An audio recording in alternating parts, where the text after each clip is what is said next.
Good evening and welcome to Side 21 and tonight's first episode of a two-part series, Escape. If you are following our main campaign, the Jungles of Paldir, this is a glimpse at what's going on the mainland as the tyranny of Bane rages through Faerun. Just a couple quick announcements before we jump into this two-shot. However, you can find us on social media at Side21TV. You can find our merch at Side21.tv. And if you don't mind, please like this video and subscribe to our channel for tons more Side 21 D&D and TTRPG content. However, without further ado, let's go ahead and jump in to the first episode of tonight's two-shot, Escape.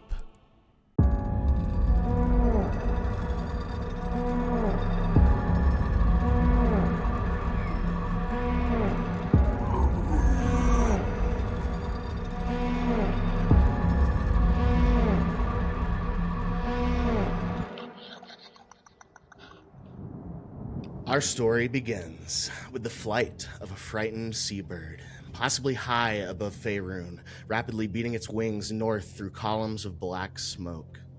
As our viewpoint darts through the air alongside it and then widens to reveal the landscape below, destruction, ruin, and chaos abound. Smoke chokes the air, fire and ruin can be seen in every direction. We fly now away from this creature, and at a much faster pace over the realm, we soar past the ruins of Candlekeep, a once prestigious bastion of enlightenment and knowledge, serving now as a mass grave for the scholars that once called it home. We continue our flight over the smoldering desolation that was once the city of Daggerford, and in the distance to the east, we can see the Dale lands burning.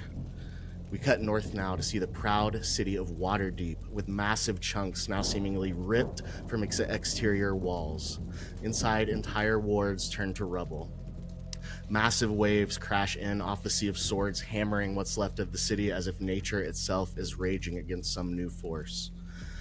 As we continue our flight, we dive down into this broken city and further still into one of the few remaining structures left standing. We see the shuttered doors and windows of the typically bustling, yawning portal inn and tavern. As we rush inside the now dark space, we dive toward the light coming from the massive central well. We race down into the depths and through the first level of the Dungeon of the Mad Mage, where we see Vajra, the Blackstaff, coordinating a group of survivors seemingly en route to Skullport. We speed on through the tunnels now, through some of the only places yet untouched by this new hell that is Bane. We turn south and race for miles through the Underdark until we stop. Something significant has gripped our viewpoint in this new place. We see a trio of adventurers climbing a set of natural, narrow stone steps. After a long week of work in the mines below the city, home is nearly within reach, and the city has one less clan of undead goblins lurking below it. Another 10 minutes, and they will reach the blacksmith's basement, and then shortly after that, the surface. As we see this trio of adventurers climbing this narrow, natural set of stone steps out of a mine beneath the city here, beneath the kind of blacksmith's quarter of the Carpet District here in the southern part of the Carpet District in Zazaspur. We see a trio of adventurers climbing out of these mines. Who is the first in the forced single file line, because the stairs are only wide enough for a single file line, to ascend? That would probably be me. Excellent. Can you describe your character for us, please? Yeah, so emerging first is going to be a 8'6" Goliath, wearing gold and bronze plate armor. He's got his shield kind of propped up, kind of slung around his shoulder as he's trying to come up, and he's got some eyes that are like almost like the color of a full moon, kind of peculiar, but he's a very large Goliath. All right, and who is second in our marching order behind this Goliath as the three of you ascend these stairs? I'd say that would be my character. You see climbing up right behind the Goliath, if you can get around The Goliath is an owlin, dark brown feathers, kind of a tan face, vibrant orange eyes, and kind of in darker colored, like purple, gray, and blue, like almost like scholar robes with like a hood kind of decorated to it. And large brown wings as well. And as he kind of like shuffles his feathers, almost as like a nervous tick climbing the ladder, you can kind of see through, woven through the feathers of the inside of the wings are some jewels, which my party members would know help with some abilities. But climbing up, satchel, a couple weapons affixed to the side underneath the robe. Just making my way up. And who do we see bringing up the rear of this group? Following behind is my character. And you see a typical green skinned orc, like brownish hair, a couple of very large, pronounced, like bottom fangs that jut upward with a strong chiseled jaw. Got a cloak, well loved cloak, drug with the hood up, and you see a pair of golden eyes poking out, like staring at the ground, like scanning around at the brush level and stuff. Even if there's no any brush, like it's a habit. And he's got a well repaired and like taken care of studded leather chest piece, and otherwise is mostly like topless. No sleeves, nothing that could catch on anything like that. Understood. You all are about 5 minutes now from the entrance to these mines, which is located in the basement of the blacksmith's shop.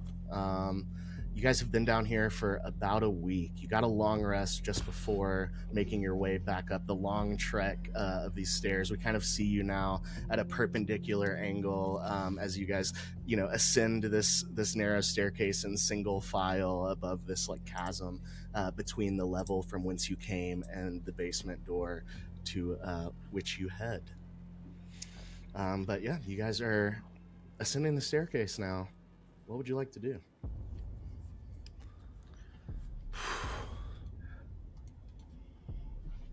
So at this point, we don't have an idea of what's going on the surface yet. Nope, everything was just fine when you embarked on this long mission. Well, I'd say that's another job well done. Ain't good enough. Better go kill all the goblins we can get our hands on. We don't like raiders. Yes, we know. Gods, at this point, I'm just ready to see the moon again. I hear you. I want to get some fresh air, maybe stretch these wings out a bit. Yeah, I miss the grass. I miss my trees. I miss hunting. Can you stop bumping into my foot? No. Okay. And what do we call these heroes? We are a group called the Makla Nailo. Oh, shoot. I said it right? Makla Nailo. Makla Nailo. There you go. Yeah, I know Makla Nailo. the Makla Nailo given to us. It roughly means blade of the night breeze. We're pretty efficient with our work. At least we try to be. Makes more And money. individually? I am Cortland Evanvale.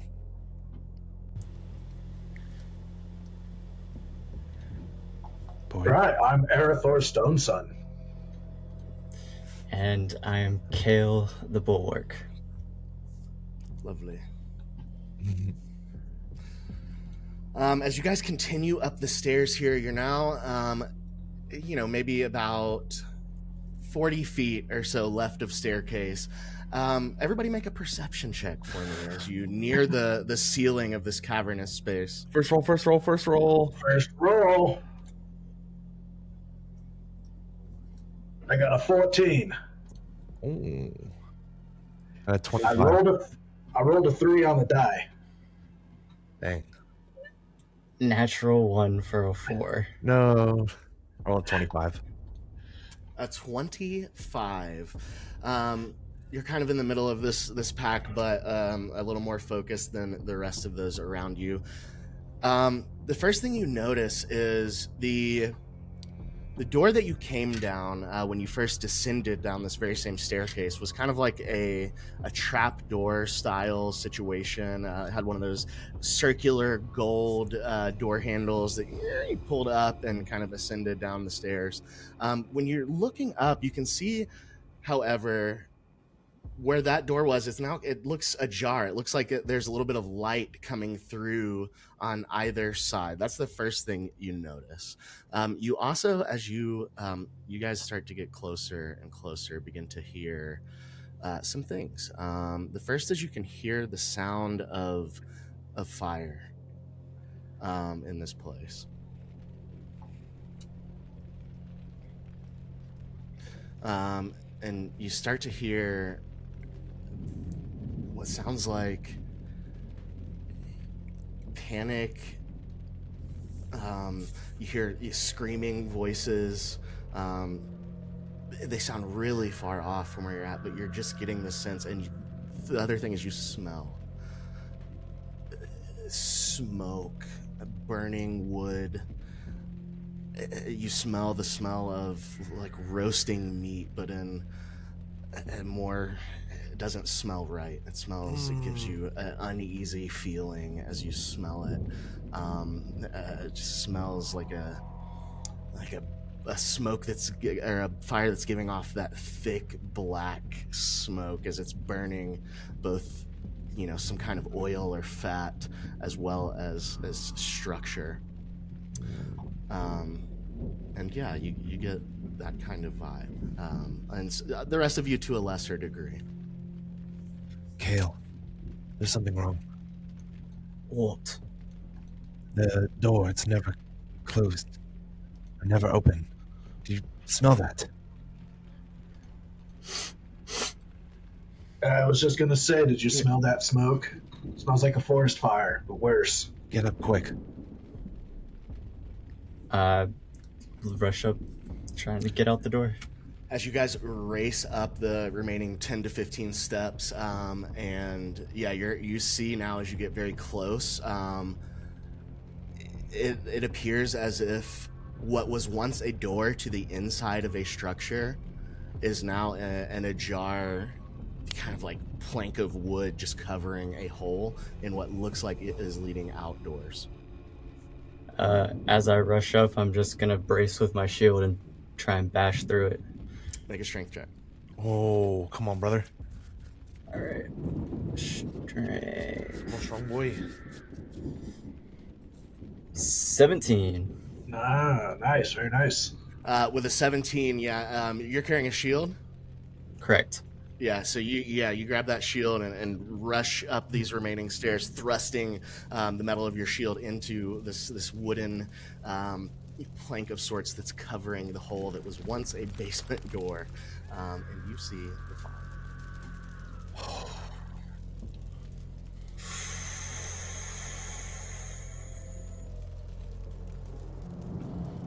Shit.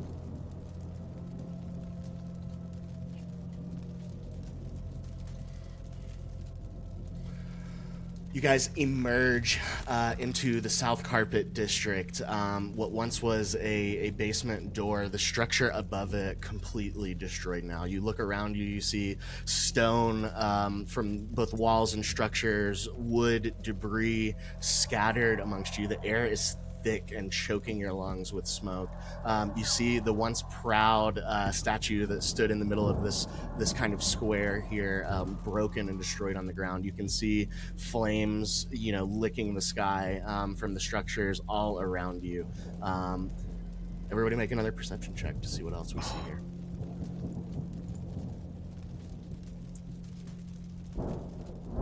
Another 14.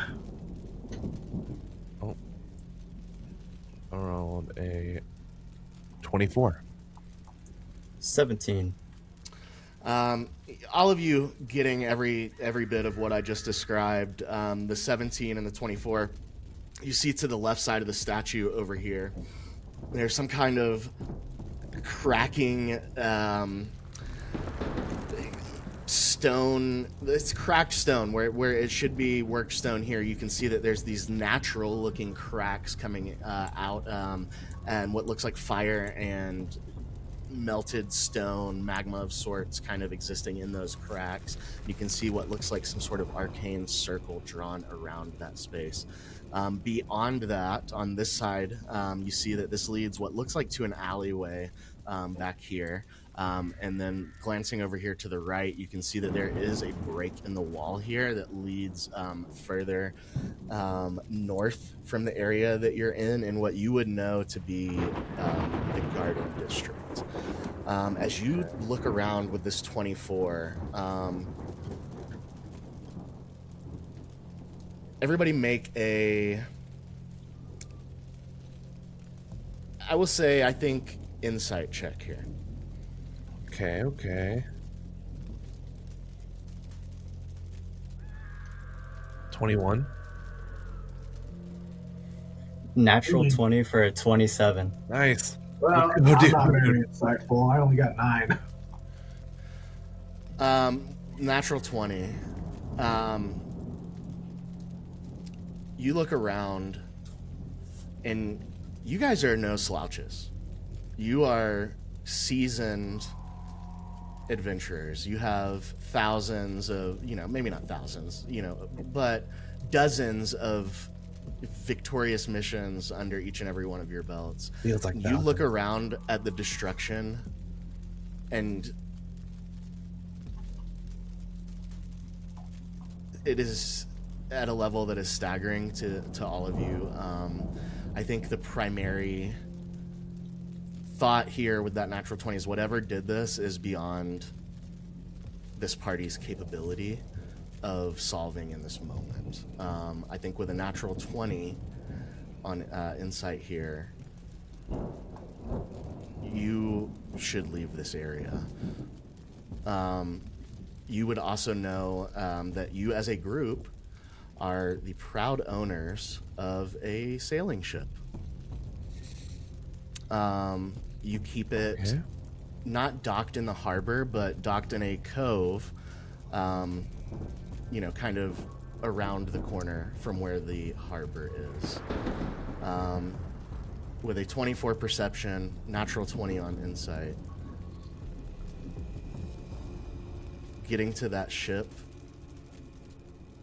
I mean, it is terrifying. You're also still hearing screams in the distance. The area is choked with smoke, firebound. It's time to get somewhere safe and then develop a plan. With that, I'm gonna bring my shield to my chest and put a vigilant blessing on myself. Give me advantage on initiative rolls, and as I do, you'll see that there's a amulet of Saloon embedded in the front of my shield, and the eyes on it start to glow blue, as well as my eyes begin to glow blue as I cast it, and a little crescent moon appears on my forehead briefly, and then all fades. Fire. I pull out this not overly large, but large, well-loved, heavy crossbow, and I ready myself. I hunker down a little bit in a half crouch position, and I go, "Right, fellas, we better get out of here. You've told me all I need to know just to make the judgment call. We should leave." Yes, we need to get to the ship. Immediately. That is crucial. We can figure out what happened here after. We just need to be safe. Let's go. Start making our way to where we know the ship to be. So, looking around, the direct route to, I think that you probably think the best way to get to your ship is to find, there's lots of dinghies and kind of rowboats and things that people use to go back and forth to ships that are docked further out. So you're thinking, making it to the ships district here in Zazaspur is probably the fastest route to get there to your ship. What you see around you is you're pretty much limited to these two paths. Taking a direct west route would get you there quicker, but through the destruction here, it's blocked off with massive literal homes and large 2- and 3-story buildings, walls that separate districts just in rubble, blocking the way. You see the alleyway to your left. You see a path to the garden district to the right. Obviously, you know that alleyway is a dead end. The path to the right may provide more options as far as getting to the ship district. Cortland, just a second. And then Cortland will spread his wings and one huge flap straight down, and he'll shoot up into the air. And I want to just fly up maybe like 30, 40 feet a moment to see if I can see any obstacles or anything, which might be a better way to go, at least in the next maybe 100, 200 feet or so. I don't know. Yeah, make a perception check with disadvantage. It is incredibly smoky and difficult to see. While he's doing that, I want to see if I can come over here and figure out anything about this arcane circle. Make a Arcana check. So it's a dirty 20 with disadvantage. With a dirty 20, you look around, you see that most of the city looks very... You're getting little peaks before it passes the smoke, the way that you can kind of look through campfire smoke, and you get pieces of what's behind it, as the smoke shifts, and you kind of are putting a picture together in your head. You're seeing... Every now and then you catch sight of fiendish-looking creatures moving in the shadows of the ruins below. You are hearing the sound of screaming voices coming from, one from the northwest and then one from the southeast.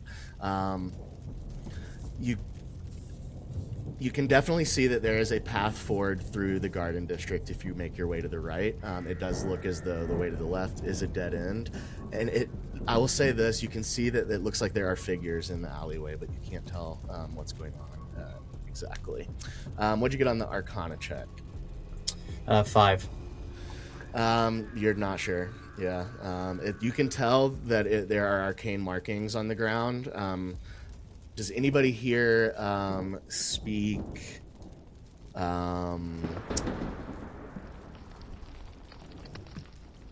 what is the language I'm thinking of? Infernal? 1 second. Yeah, Infernal. Thank you. Mm-hmm. I do not. No. Yeah, I mean, you can tell it looks just in the way that the runes and things are written in a circle. You can tell that this is something arcane happened here, but you're unable to glean exactly what. Okay. I'll just make my way back to the group. I'll fly back down to everybody. Left looks like a dead end, but there's things up ahead. So we just need to be ready. About this time, from the left side, from what sounds like it's coming from the alleyway, you hear, "No, please! Someone help!" Kale's gonna go. Yeah. We need to check on that. Cortland is just gonna beat his wings and maybe about 15 feet in the air. Also, fly towards it. Okay, yeah, and as you guys approach the mouth of the alleyway, you see the following. You see what looks like an individual you are familiar with. This is Elbias Cinderwood. He is the town, I shouldn't say town, the city, the doctor. He has patched all three of you up numerous times after various adventures that you have went on, when spell slots were at a premium. You see him surrounded by 10 fiendish-looking flying horned creatures. I think level 10 adventurers would recognize these as imps. And you see them kind of moving forward towards them, mouths open. You really see the back of them, so you don't see their mouths open, but you see their kind of arms out, clawed hands as they approach this man. And as the three of you enter this alleyway, please roll initiative. Oh, shit. As this one turns around and goes... Oh my gosh. Oh my gods. Oh, thank you for advantage.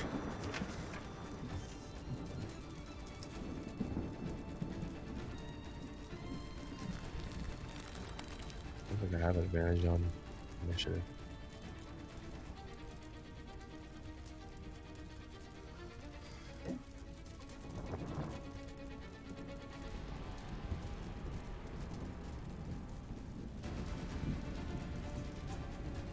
Okay. Cortland. 7. Arathor. 19. Nice. Kale. 11. Nice. Okay. Arathor, you are first to act. What would you like to do? All right. Using my ranger features, I'm going to cast Hunter's Mark for free as a bonus action, and I'll just target the closest one here. And as he does it, he just points a finger out like he's calling a man out, and he goes, "Imp, you're done," and puts the Hunter's Mark on him. And then I'm just gonna take a step over to just get a little bit of space, and then I'm gonna just take a shot at him. Nice. Ready my heavy crossbow. Absolutely, yeah. As a couple of more of these imps now hearing the other one hiss, turn around and look at you. You mark the one directly in front of you here and take your shot. 17 to hit. 17 definitely hits. Imp 1. Imp 1. So that is 7 piercing damage. Let's go. And then making sure Hunter's Mark is a d6, I believe. Yeah. And then an additional 2 piercing damage from Hunter's Mark. And I'm just going to do it again. Same one? Same one. All right, roll to hit. As you guys 22 see, to hit. your orc friend rapidly kind of sidestep to his right and loose 2 arrows. You said 21? 22. 22 hits. Nice, dude. So 9 regular piercing damage, and then additional 5 Hunter's Mark. As you guys see the first imp fall to the ground. Oh. 2 arrows piercing out of its chest on either side. What else for you, Arathor? And that'll be my turn. Alrighty, that is going to be... Great turn, great turn. Good job, good job. The imps. No, All right, so there are 3, 6, 9 of these left. They have 40 feet of flight. So what's going to happen is they are going to divide and conquer.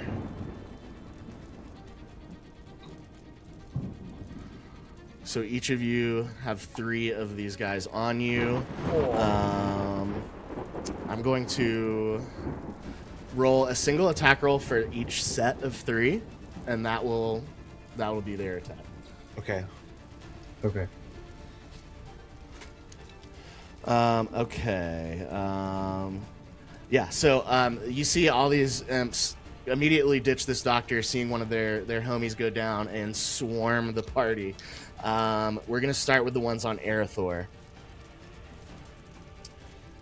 That is a 21 to hit you.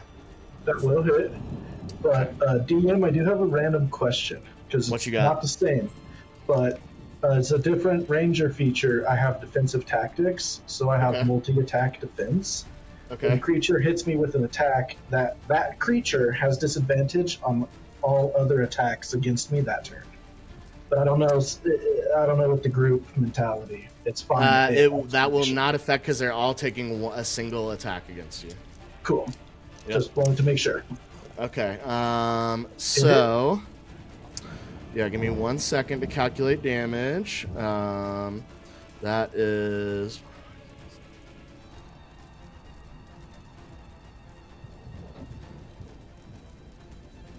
So that's going to be 17 points of piercing damage. Ouch.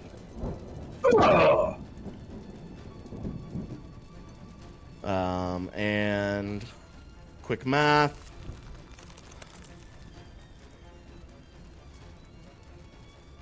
Uh, 20 points of poison damage. Holy. Oh. So that's all 3 of them hitting you. All right, Kale, you are up next.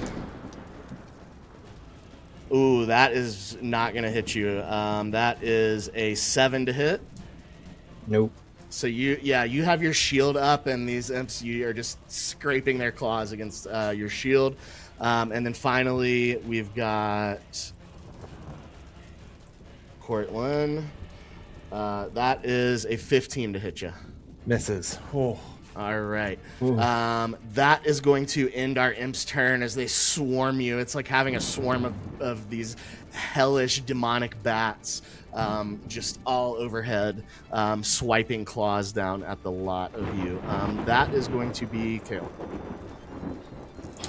I'm going to just take a swing at this one right in front of me. And it's gonna be Savage Attacker and Divine Strike. Yeah. Hell yeah.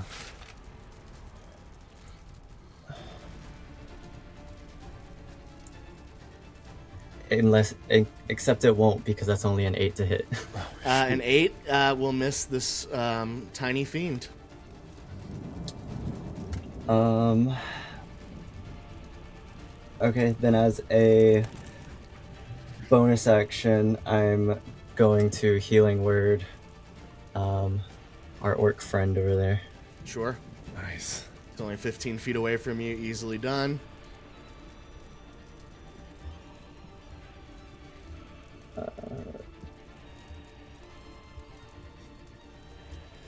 That's 9 points back, and that's gonna end my turn. Alrighty.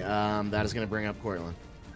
Portland is going to be flailing his wings around, trying to like bat at these things while we're kind of in this spot, like, you fuckers.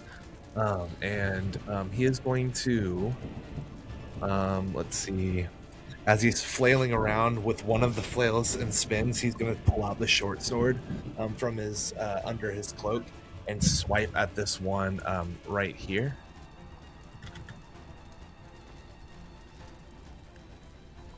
And that is going to be, small maybe,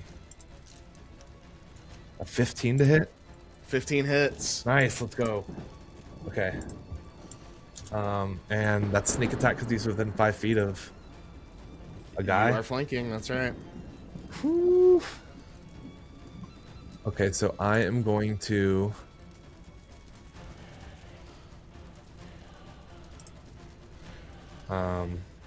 yeah, okay, let me do this. This is the first time I've done this kind of sneak attack before, so it's 12 base damage. I'm going to use my cunning strike to forego one of my d6s for my 5d6 of my sneak attack, to do a withdrawal. Okay.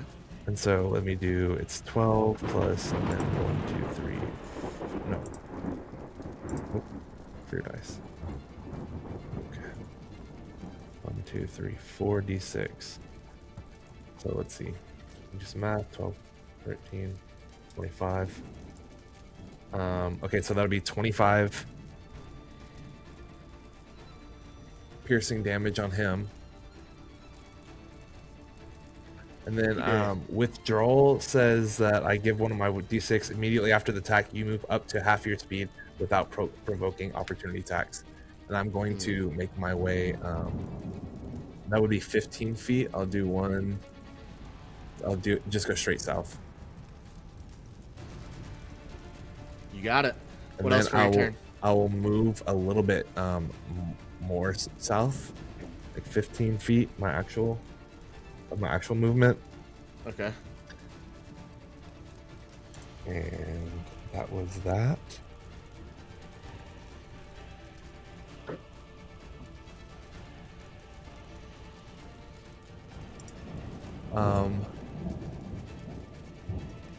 Is there anywhere to hide around here? No. No. Okay. I will end my turn there. Yeah, it's basically just an empty alleyway, like kind of surrounded by rubble and partially destroyed walls. Fair enough. Awesome. That is going to bring us back to top of initiative. So Airthor, you're up, surrounded by 3 imps. I take that devastating attack, and I just kind of grin and bear it, and then I just go, "Well, you've just made my job easier." And I have crossbow expert, so I don't suffer disadvantage at close range. Oh, Okay. sick. And I'm just gonna blast this one behind me in the face. Okay, roll to hit. You see it kind of flapping in front of you, kind of 13 to hovering hit. in the air, its little tail whipping. 13, you said? Yep. 13 just hits. Oh. So, it's going to take 13 piercing damage. Okay. It's going to also, I'm going to use the weapon mastery of the heavy crossbow, and I'm going to push him 10 feet back. Okay. And then I'm going to He's turn now around. back in the street, essentially, in the carpet district where you came from. But for our purposes here, he'll just be there. And then I turn He's, around like, and I in look front at of the the other circle. one. Okay. And then I'm going to blast him. And I'm going to Okay. go, and I'm just going to kind of give a little wiry grin and just go, "It makes space." I will also use my bonus action to move Hunter's Mark onto this one as well. So that will be a 15 to hit. 15 hits. Nice. So we're going to. Oh, the mark. That's cool. So 11 piercing damage, and then Hunter's Mark is force damage, so then 3 force damage. I'm going to push it 10 feet back. Oh, dang. Big space. We'll say it kind of pushes him off the wall, so he'll be right here. What else? And then I'm going to take the attack of opportunity from this one, and I'm just going to move down the wall to kind of get on the far side of this guy if I can, like right here. That would be 15 feet. Is that where you want to be? Yep. Okay, yeah, you're kind of standing against the rubble here. Anything else for you? And that's my bonus action movement. I'm all done. Thank you. It's your turn, buddy. Okay, guys, that's going to bring up the imps. All right. Oh, wait, he's going to take an attack of opportunity against you as you move out of his range. That is going to be hitting you. 23 to hit. Oh, yeah. That is 9 piercing damage and 6 poison damage. Ouch. Dang. As he swipes at you as you move away. That is going to bring up our imps here. They are going to continue, I think, their same strategy. So this one will be moving here. This one is going to peel off of you, Kale. If you want to take an attack of opportunity, you may. I do. Get it. That's gonna be 17. 17 hits for sure. Smoosh him. 8 points of bludgeoning as I bring my warhammer down on it. Got you. So that's this many. Yeah, you get him he kind of arches his back as you smack him in the back as he peels off of you and flies down here to the other side of his dead friend.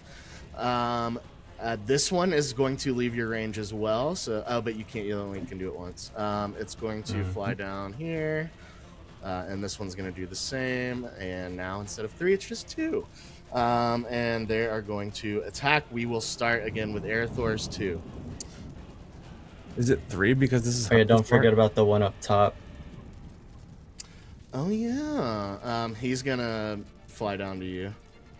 Cool. Okay. That's what you get for reminding me of things. So Airthor, yours are going to miss with an 8. Yep, that'll miss. Thank goodness. All right. Kill. Ooh, bad rolls this time around, guys. 7 is gonna miss you as well. And then Cortland, you've got 2 guys down on you here. A little bit better, 17. Oh. I'm gonna shield. Okay. Make sure you mark that. Yeah, slot. Cortland will wave his wings up in the air, and as he does, there's a shimmer that goes across the jewels in his feathers, and it just puts up this barrier around him. What does that make your AC? 21. Okay. All right. Yeah, they miss. Let me see. That's it. That is going to bring up Airthor. Wait, I thought it Should went be before my turn. Yeah. Oh, the incident Kale. That's right. I'm sorry. Kale, you're at the end. My bad. Okay. I am going to swing again at this one in front of me. You got it. That's going to be a 15 to hit. Sure does. Alright. Savage attacker. Okay, that's going to be 6 points of bludgeoning, and then my divine strike 1 point of radiant. Got it. Yeah, you smack him with your hammer. He kind of spins around in the air for a second before regaining his momentum. You see like one of his arms and legs on his right side looks like limp. What else for you? I think that's just gonna be it for this turn. Alrighty, that is Cortland. Cortland, after doing his little flare, is going to turn around to the doctor, get down, and try to impose his body in between him and them, and will take out his short sword again. Actually,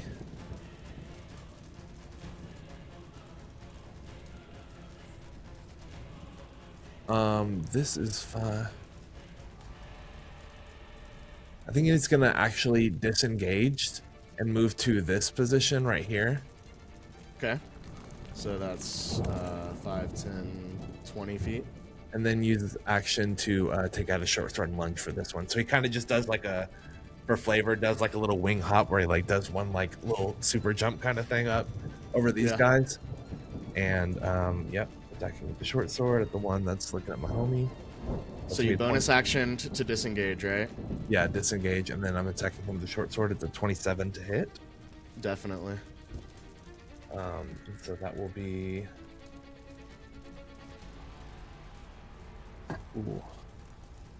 25 piercing. Yeah, he's big dead. Big dead.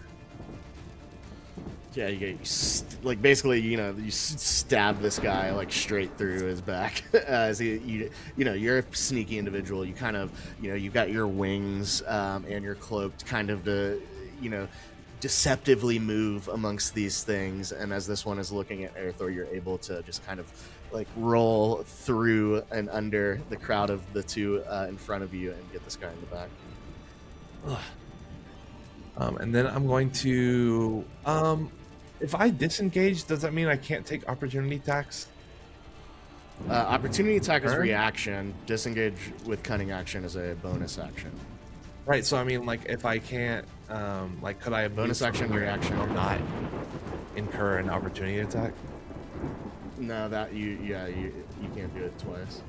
It only works on like the movement you're doing at the time. Okay. That case, I'm going to, that was the bonus action. I will. Cha-cha-cha. Da-da. Shh. I'm going to stay right here. That's my turn. Alrighty. That is going to bring us back to the top of order. Airthor. I want to double check. This one was it got bopped by Kale, right? It's taking damage. Yes, it did. Yes. As it was moving away. Yep. So yeah, I shoot that one a wicked grid and call out, "Thanks, Bulwark," and I'm gonna take a shot at this one. Wait, did you hit it? I thought he hit this one, didn't he? Or was it a different one? No, I hit that one. Because yeah, that's the one that split off, and then the one up here went to. I missed my very first attack. Okay. All right. Go ahead. 28 to hit. Definitely. So he's going to take 8 piercing damage, but I'm also going to use my Colossus Slayer and add a D8 on this hit. Nice. Okay. So it'll be an additional 2. And then I'm going to burn a bonus action and cast Hail of Thorns. Ooh. Okay. Is that gonna get me? So no, because you're not. You're outside 5 feet. Okay, nice. So as I hit a creature, the spell creates a rain of thorns that sprouts from my ranged weapon or ammunition. The target of this attack and each creature within 5 feet of it make a dex save or take a D10 of piercing damage. So that'll be these two. First one, And top it's a one. 15 DC they gotta make. The top one actually gets a 16. These guys are pretty dexy, actually. And the one that you have marked only has a 9. So the marked So the one one- will hit. Yeah, so, well, and then the one that passed takes half. So he'll take 2, and then he takes 5.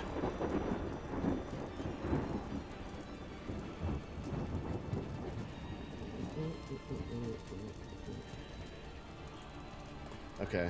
This one hath perished. This one is very low. Darn, alright, I was hoping I wombo comboed him, but we're good. Anything 'cause else for you? now- Yeah, I'm gonna take my second attack still and just shoot him in the face. Okay. I told you you were next. And that's 21 to hit. Definitely hits. So 10 piercing damage and then 3 force. Yep, that'll do it. Nice. As you guys watch, just Nice. crossbow bolts and a hail of thorns come like shooting from the sky through the smoke.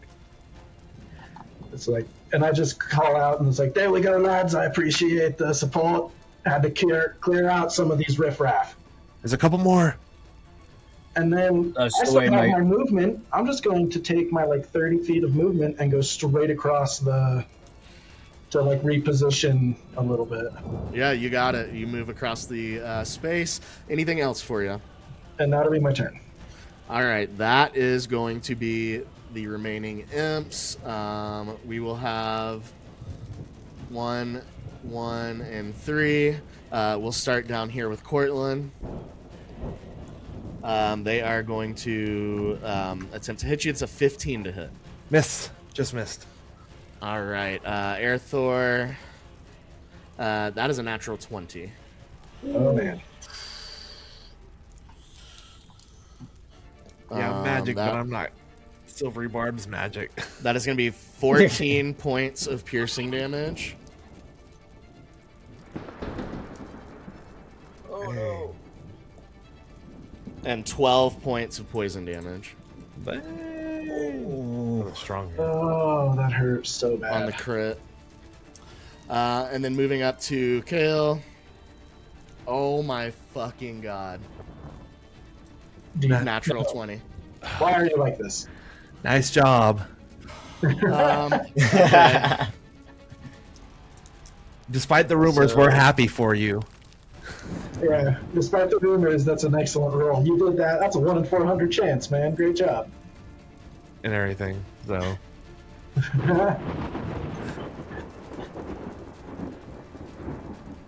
That is 35 points of piercing damage. Ugh. Oh, do you have anything for that? It's about to be fat poison damage or something left on it too. 28 poison. I do have something for it. So 35 use- physical, 28 poison. Yeah, I can use my stone's endurance and reduce that physical damage by 1d12 plus 3. Okay, go ahead and roll the d12. Make sure you Alright. mark any slots you may need to mark for that. I think that's a 1 a day. That's a big hit. That was a big hit. Okay, 7. I reduced it by 7, so Okay, so that'd be 28 on both. It's for a total of okay. Did you do that on purpose? 56. That's so bad. That's a big That is going to end the imp's turn. Everybody still up? Fill Yeah. up. Yep. Alrighty. That will go to you, Kale. I am going to It's a flurry of scratching demonic claws have just ripped, like caverns down your arms and skull. Exposed head. Ugh. I'm going to pull the shield a little closer, and once again you'll see the blue start to flare up. And I'm going to cast Moonbeam. Oh, And- hell yes. It's a 5-foot radius, so well, I don't want to be in it, but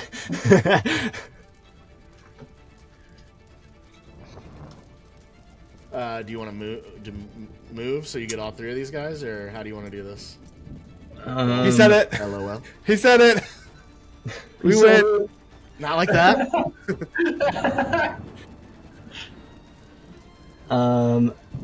You can move one. You can move like here, and you'd only take a opportunity attack from this one, and you would be out of its range. If you want. Or the opposite way. No. If you yeah, move but I'm the gonna do opposite way. this here. Okay, so you'll only take it So from I'm this just taking one. it from that one. All right, he's gonna swing on you. That was going off with the Okay. dust. That is not gonna hit you. I don't think. 12. Nope. Okay. All right. So now I need a Moonbeam. con 17 saving Lord. throw. Okay, we'll start with the top one. That is a 18 on the die, so he passes. Then we'll go to the left.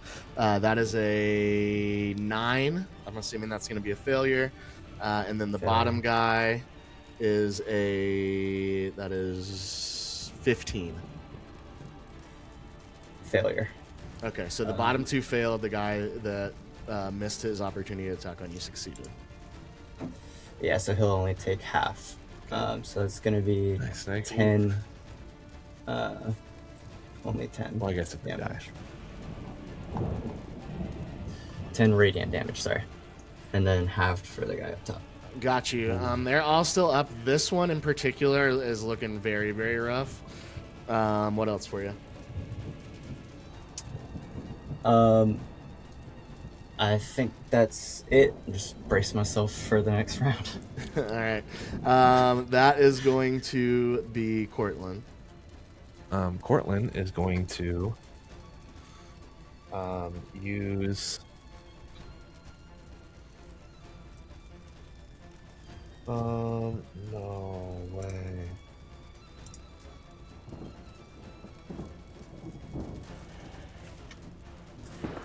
Cortland is going to fire a short bow at this one right here. Okay. Kind of in one fluid motion, sheaths his short sword and pulls his short bow out from tucked under from one wing in the robe, and knocks an arrow and fires at that one, and it's gonna be a 17 to hit that. 17 hits. Nice. Okay, so I'm going to Do that. I'm going to do the same thing where I forego the 1d6 of my sneak attack to withdraw to get away from this guy. Okay. So it's 1, 2, 3, 4. That's gonna be 26 damage on that one. Yeah, definitely enough. Kale, you're standing there. You hear as the shot hits. And then a whoosh as I use half my movement to get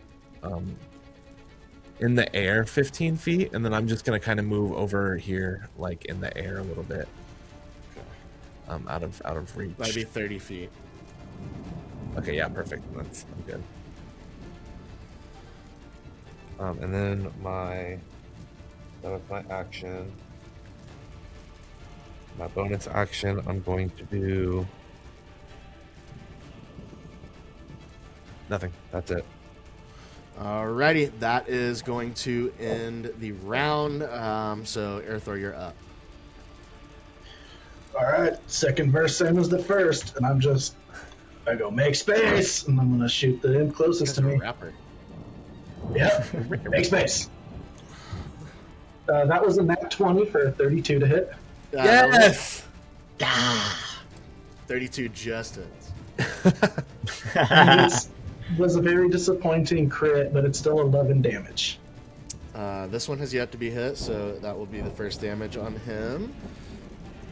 And then I will push him 10 feet back. Cool. And then I kind of do that like point down again, and I'm just going, "You're dead," and I'm just taking my second shot at him. Okay. Dang. That's a 31 to hit. That'll hit. Oh my gosh. And Roll it so then high. that is 16 damage plus my Colossus Slayer. So that is actually 22 total damage. He did. You guys see these arrows flying now from dual archers.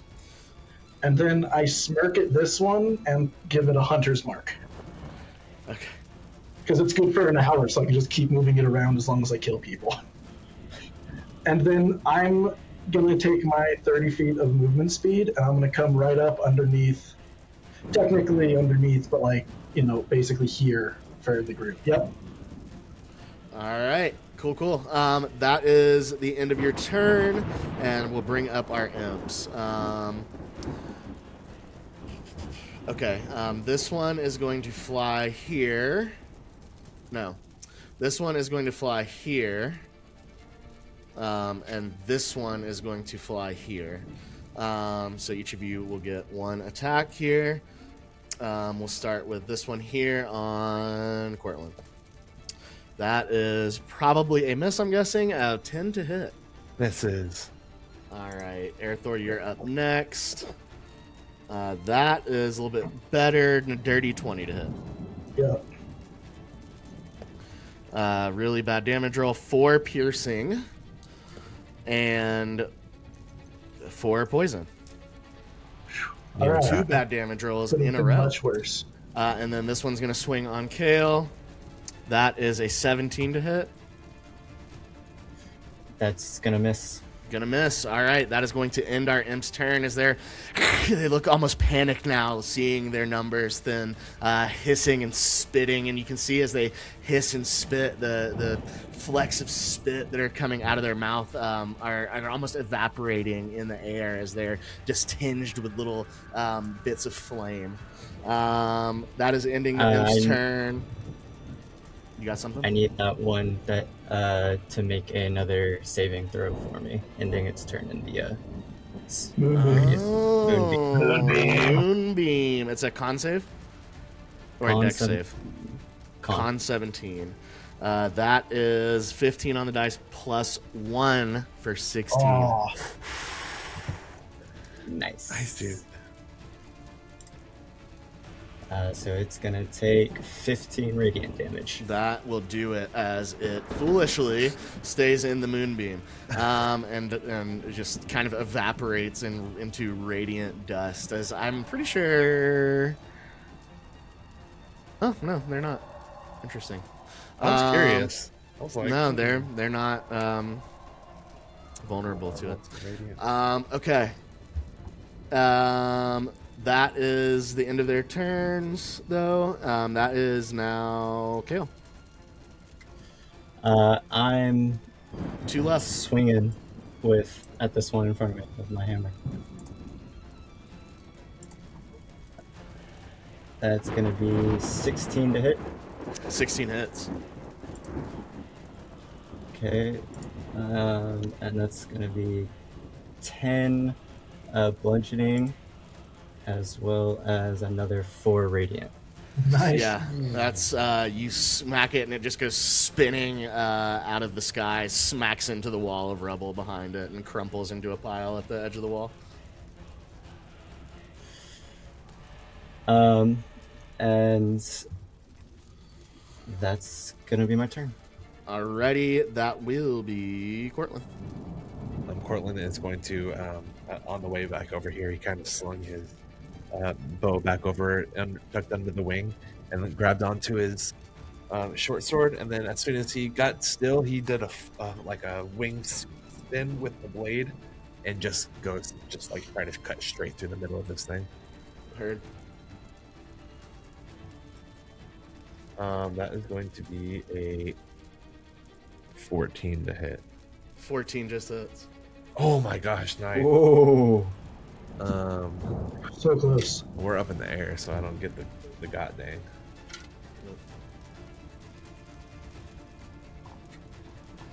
So that's going to be 8 damage.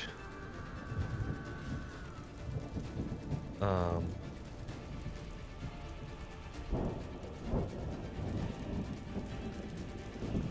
can't do 2-weapon fighting. With 2-weapon fighting, if I have short sword and a short bow, can I hit him with the short bow? Just kidding. I think it has to be no, because it's not the right kind of weapon for it. Yeah, it has to have a specific property. It's the light property, I believe. Yeah, light or finesse. Okay, so that is going to be. I'm going to bonus action disengage and go 30 feet this way. Cool. That's it.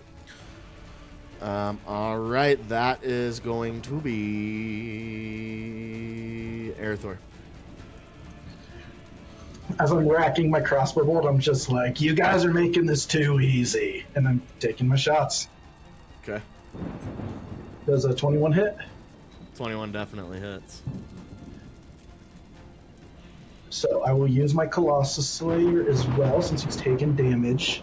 So it's 15 piercing damage, as well as 2 force. How do you want to do this?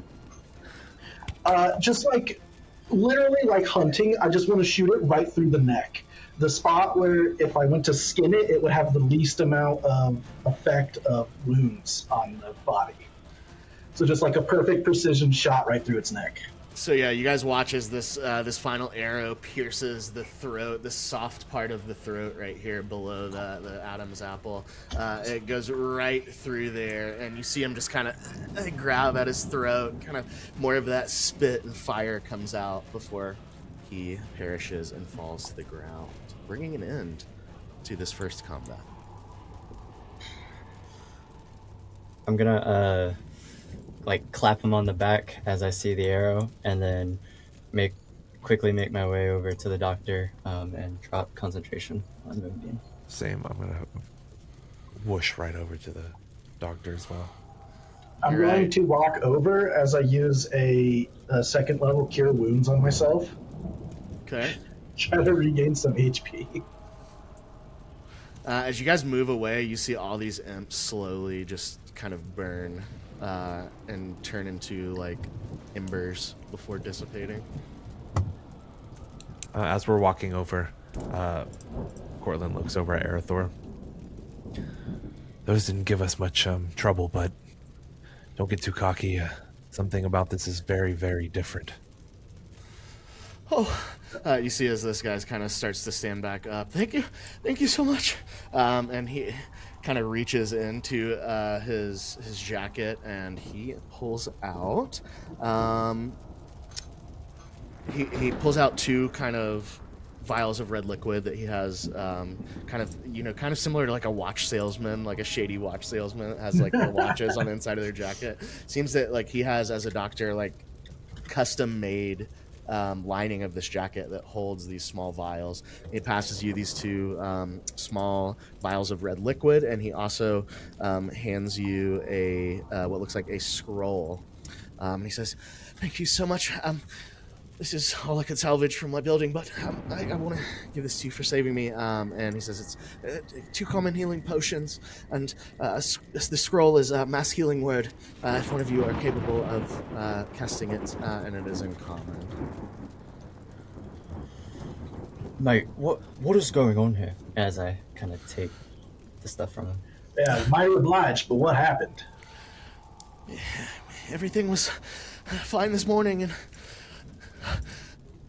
you see him kind of like trying to hold back tears. He's like speaking with that intonation of somebody that is having a panic attack. I get down on one knee and give him some water. Yeah, you pull a water skin out, flying down to the ground now. You see him, he takes it from you, and he looks thankful, but he's still kind of in the throes of like what is basically shock, and you don't see him really put it to his lips. And he says, "It came out of nowhere. Demons and fire." And you see him just kind of sit back down with the water skin and like grip his knees and kind of rock in place.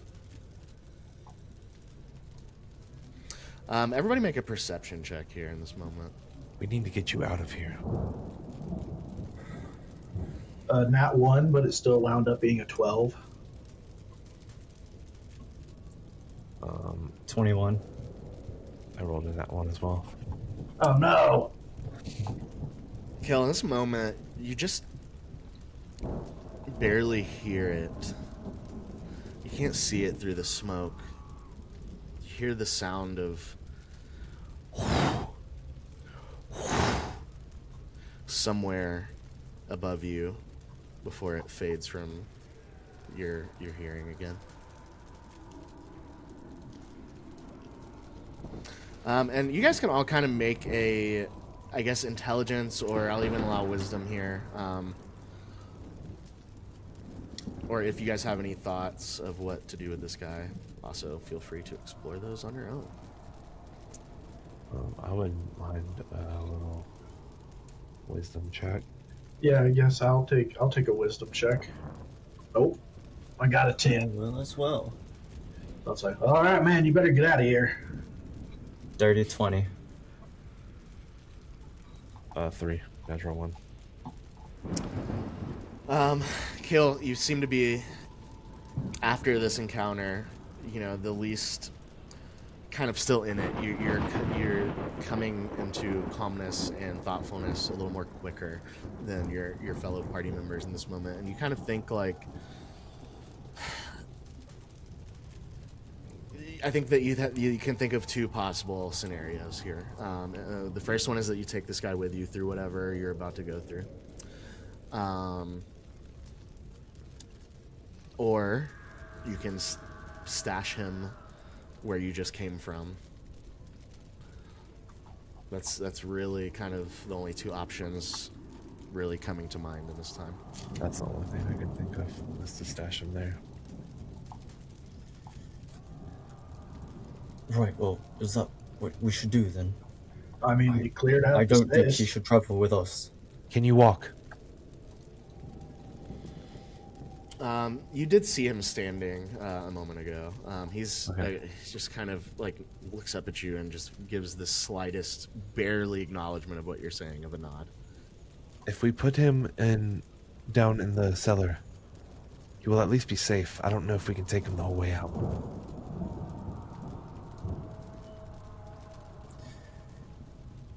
My thoughts are that there's no way we can guarantee his safety with us. I mean, we can't really end there, but I feel the odds are higher. Right. This way, and I'll get my wing up under his arm and kind of pull him up a little bit and start walking him. You're gonna take him at least towards the end of this alley and like point out go down there, Be safe. Don't come up until you stop hearing screams. Okay, yeah, and you see him run off. You guys make your way back to the front of the alley here, and you see him run off towards the cellar door, or what would be the mine, the door to the mines, essentially, now at this point. And you guys are out here. 2 common healing potions and a mass healing word scroll. Richer.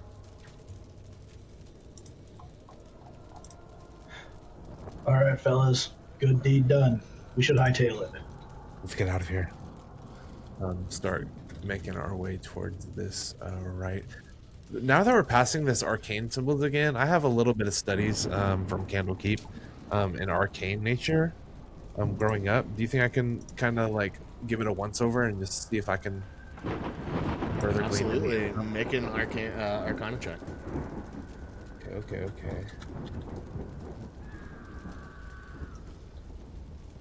F. No, dude. 4. Yeah, unclear. This is, you guys aren't really too familiar with infernal magic. I think a lot of the things that you have dealt with in the past have largely not been hellish and fiendish in nature, for the most part. I never thought I'd run into this, so I didn't study too much on it. Would you like to do anything else in this space before moving off into what seems to be the only direction? I'm curious about some stuff here, but I think we really need to go. Yeah, we should probably just hightail it. Besides, we don't want to be looters. As you guys get up here, you can see there's another broken statue kind of right here on the other side. And as the smoke kind of passes in front of your line of sight into this area, through this what was once a wall here into the garden district, make a perception check. Oh shit, guys. I 15. am going to cast a spell on myself, so I'm not doing this. Okay. 22. 15 and 22. The smoke is getting even thicker as these burning buildings behind you. So the smoke seems to be funneling to this area where air can pass through, and it's making seeing in this area pretty difficult. With those perception checks, though, you smell a different kind of fire. It almost smells like the smell of like burning hair or burning fur or something. And as you start to move towards this where the statue is, you hear a very loud female scream. And as you step over the statue into this next area, we're gonna take a quick 5-minute break. Oh my God. Oh, it's real. It's so real. Dude. All right. Any last moves in this space before you guys move into through this hole in the wall? I am casting a level 1 cure wounds on myself, as well as taking one of those common healing potions, and then also giving myself vigilant blessing again. Yeah, good call. Yeah, pretty smart there. Anything else? Nope. Okay, I'll just pocket the last one too. Thank you. Yeah, All keep right. that one on you for later. As you guys, just as you're crossing through this hole in the wall, you see it open into this space in the garden district. Still pretty smoky, not quite as smoky as the area you're moving from. And as you round the kind of corner where this wall opens up into the next area, you see an open kind of courtyard space with a large, what used to be, you guys all would know, a beautiful blooming old oak tree, just very thick trunk, beautiful canopy that kind of shaded this entire square, now left just a charred husk of a trunk with some broken branches. And as you hear the sound, ow, and move into this space, you see the following. Oh, fuck. As those with the better ears also hear the and you see a massive robed figure in a mask and green robe with multiple arms extending from its robe. 5 on the left side, 4 on the right. You see it flanked by 2 hounds whose rib cages are exposed, and you can see hellfire burning within them as one of them opens their mouth, howls again, and you can see that fire coming from their mouths. Fuck. As you guys move over this space, and you see both of these hounds howling, sniffing the air, begin to charge at you. I need everyone to roll initiative. Oh my goodness. God. Oh man, demon dogs! Demon dogs! Okay. I got an 8. What's your dexterity? Me plus 4. What's your score? Actual score, 18.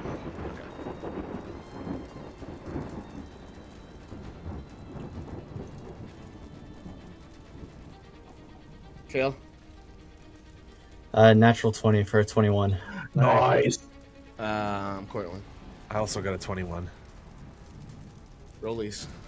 Clutch. Well, he got a nat 20, so he'll go Yeah, that first. feels right. Okay.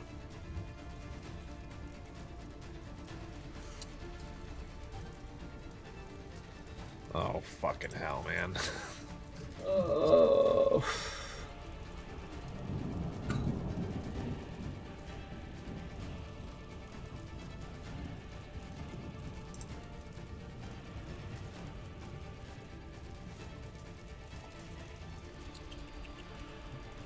Okay, Kale, your first act, what would you like to do as you see these dogs starting to, you're getting the jump on them, but you see their muscles tense and their paws and faces go into that crouching movement just before a canine pounces and starts bounding toward you. I am going to upcast Moonbeam. Okay. It's level 3. Where you want it right on the guy in the middle? Yeah, I think right on the guy. Okay, yeah, it'll just get him. Nice. This is a much larger area than the alleyway. Yeah, okay. Yeah, that's fine.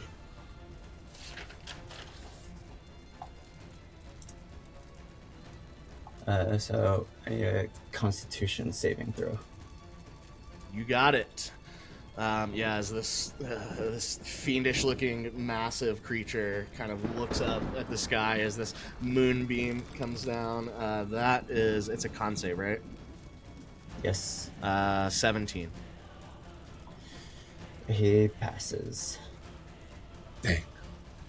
So then it's half damage, right? Yeah. So it's gonna be 17 radiant halved. Okay, so we will call that 9.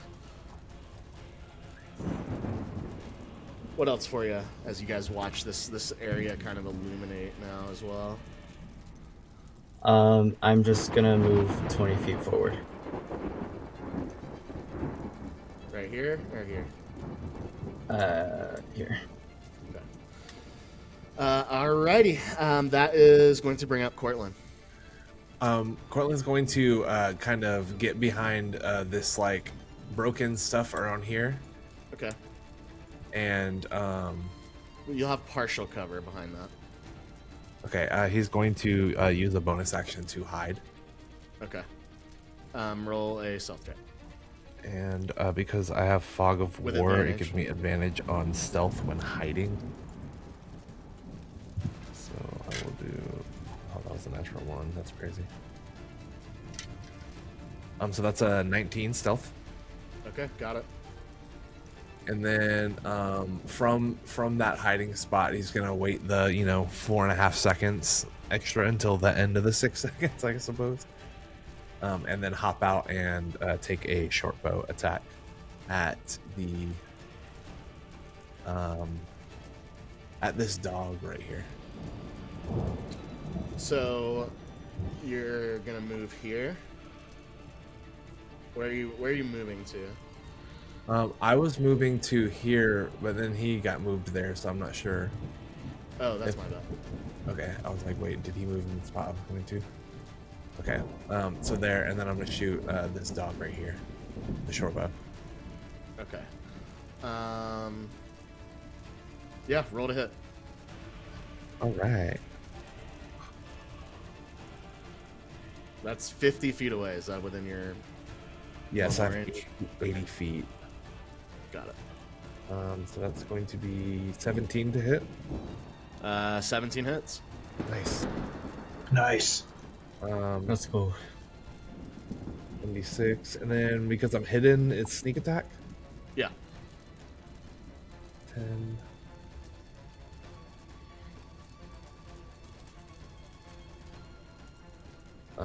So that's gonna be 31 piercing. That's with all the damage together? Yes, with all of it on this top Okay. dog. Top dog. Hot dog. Shoots that, and then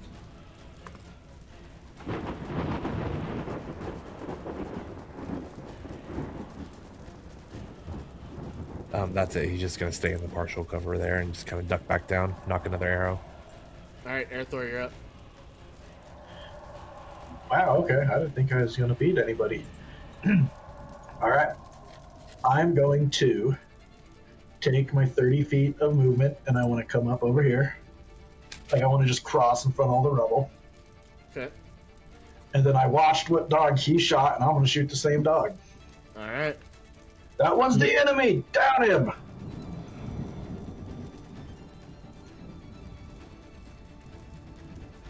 That is a 15 hit. 15 just hits. Awesome. So I'm going Nice. to do that. I will get to add my Colossus Slayer. So it is 14 piercing damage, and I'm going to push it 10 feet backwards.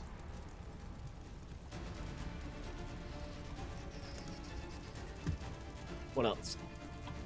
I just want to make sure it's... Yeah, and then I'm just going to do it again. Okay. Just keep taking shots at him. Focus fire! If we take one down, it'll be easier. 19 to hit. Hits. Nice. This one's not quite as fancy, but it's still 14 damage. No extra riders, though. 14 damage. It's hard to tell how much damage you've done to it from here, I will say. But you hit it twice. You guys have hit it 3 times.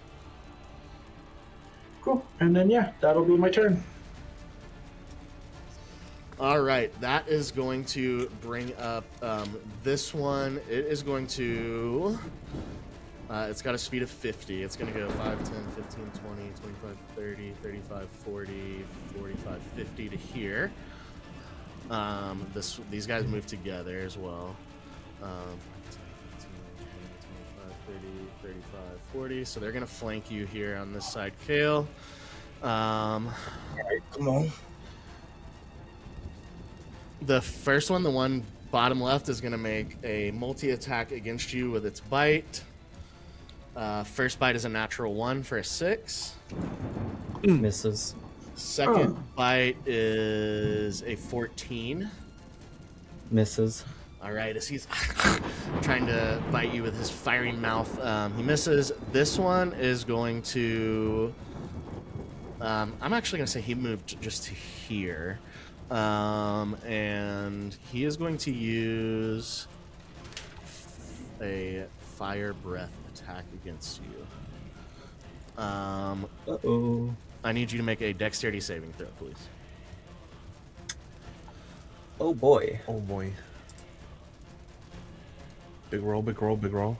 Nope. 6. That unfortunately is a failure.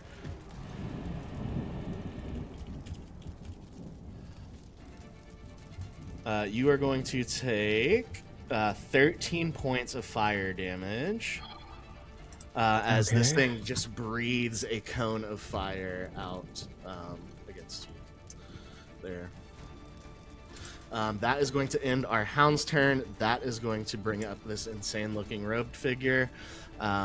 He is going to, let's see. Oh, that's not right. He's starting his turn in the moonbeam. He needs to make a con save, right? No, it's ending turn. Okay, got you. He is going to move 5, 10, 15, 20. Oh, is that concentration? It is. I just rolled for it. I rolled a 15.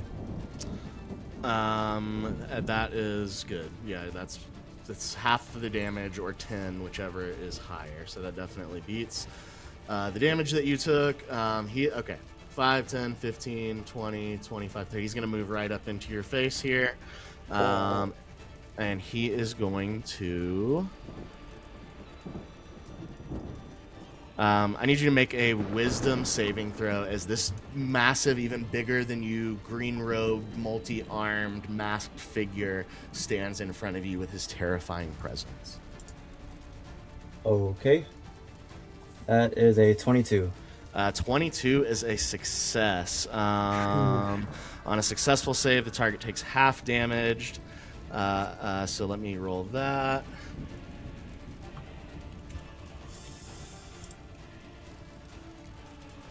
Saloon help!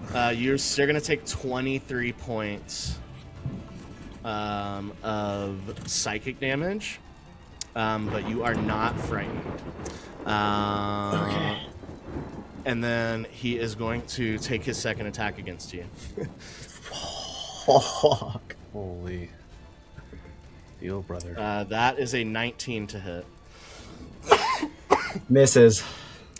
You Nice. see this insane burst of like green magical arcane energy like burst out from this thing's robe underneath one of the arms that is protruding from the center of its chest, and yeah, you hold up your shield and are able to block it.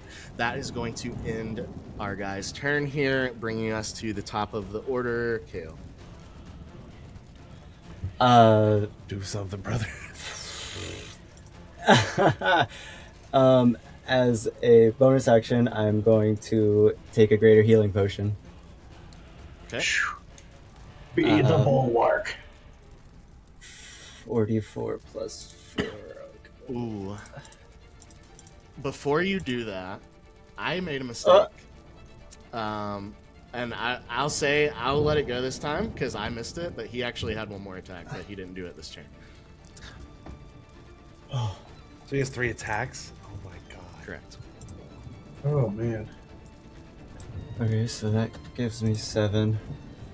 Fuck. What do I want to do here? I'm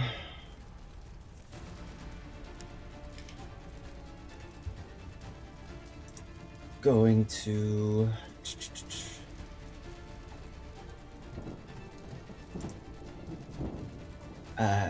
I guess I don't know. What you got?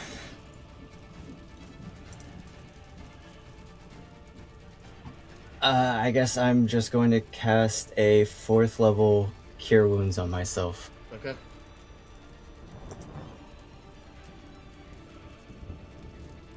And heal 40. And that's my turn. Got it. That is Cortland. Cortland is gonna see Kale getting ran up on and hold on. He's going to just like he's going to kind of hop up and then push off of the ground like in almost a stomp, in accordance with his wings flapping upward to fly up in the air, activating his boots of speed as a bonus action, and that gives me 2 times movement, and opportunity attacks against me have disadvantage. Okay, how high are you flying? So I'm just going to fly 5 in the air right now, to get over here quickly, right next to him. Okay, so that's 30 to get you there. Plus Yes. 5, so you've used 40 so far. And then I'm going to, as an action, use the cantrip Booming Blade. Okay.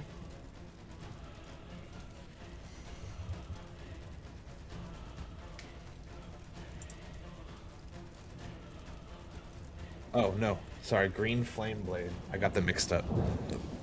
Excuse me.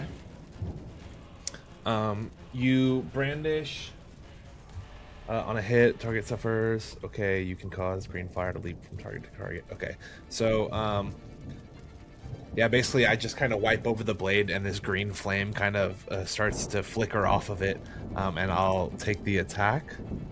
It essentially deflects my weapon as I attack. I got you. As you go to attack, you see his form kind of shimmer in front of you as if your like eyes are crossed. If there's two of them standing there, I need you to roll your attack with disadvantage, please. Okay.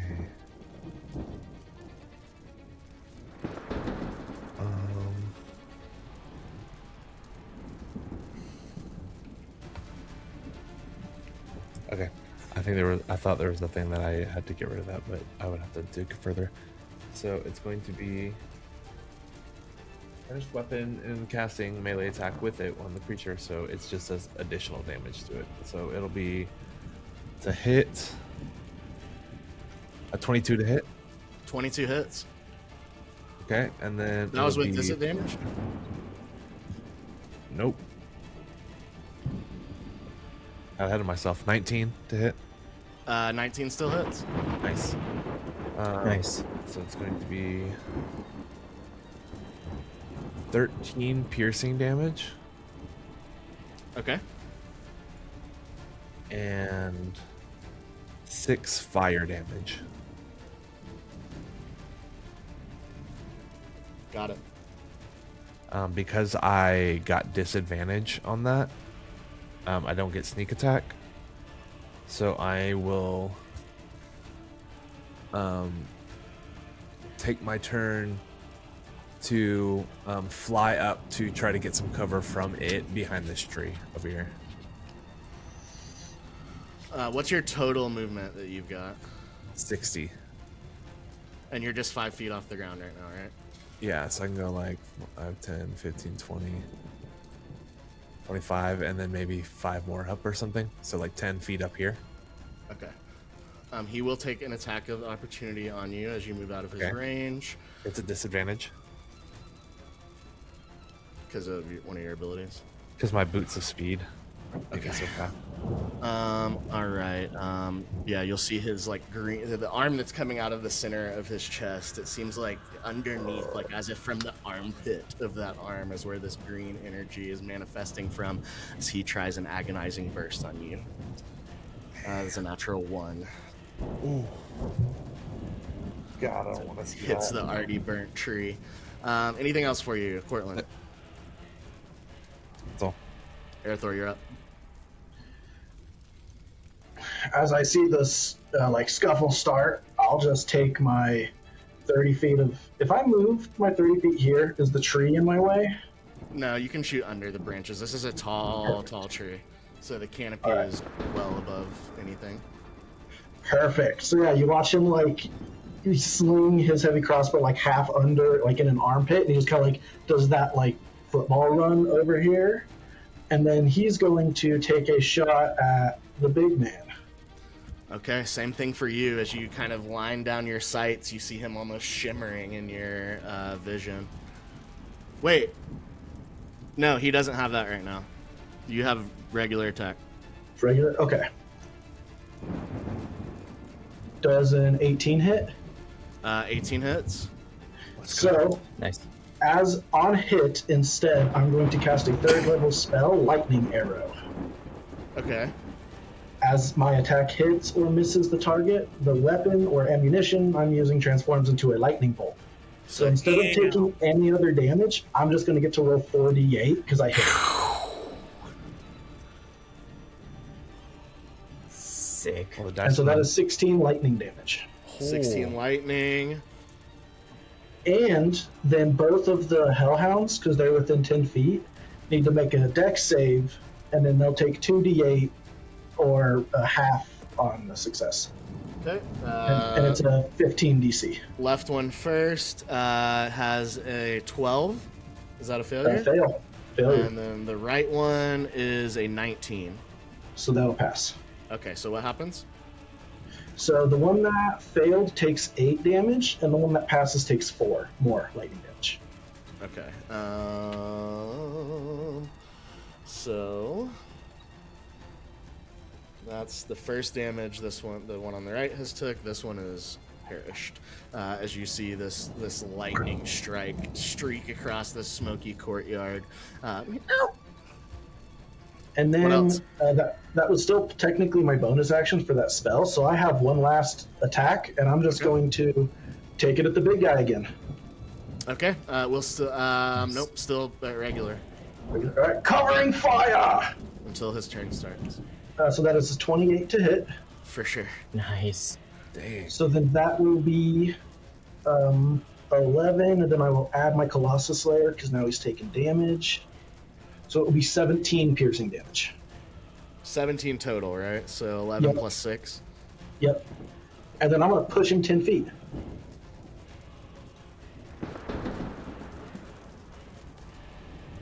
Okay, that was big damage, big damage. Big damage. Holy. All right, anything else for your turn? Nope, that'll be it. All right, that is going to bring up our dog here.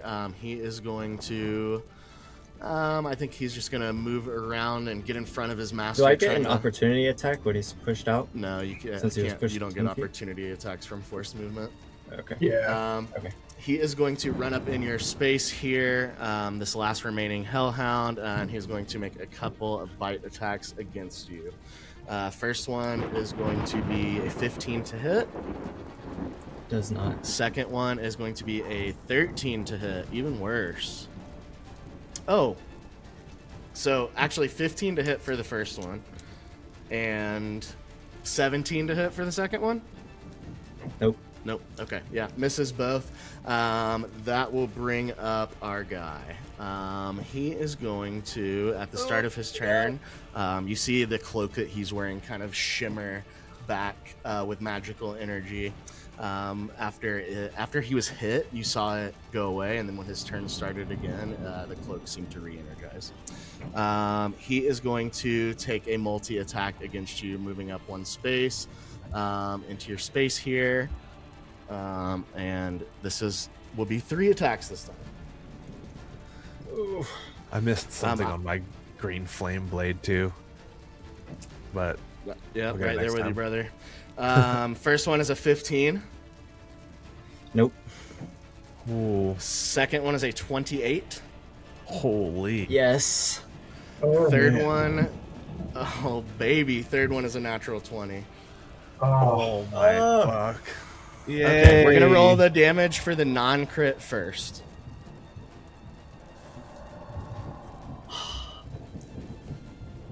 Uh-oh, brother. Bulwark. You got a bulwark. Look at all your things that you got. The first one is gonna be 16 force damage. Mm-hmm. Dang. And then, okay, now for the crit. Low crit, low crit.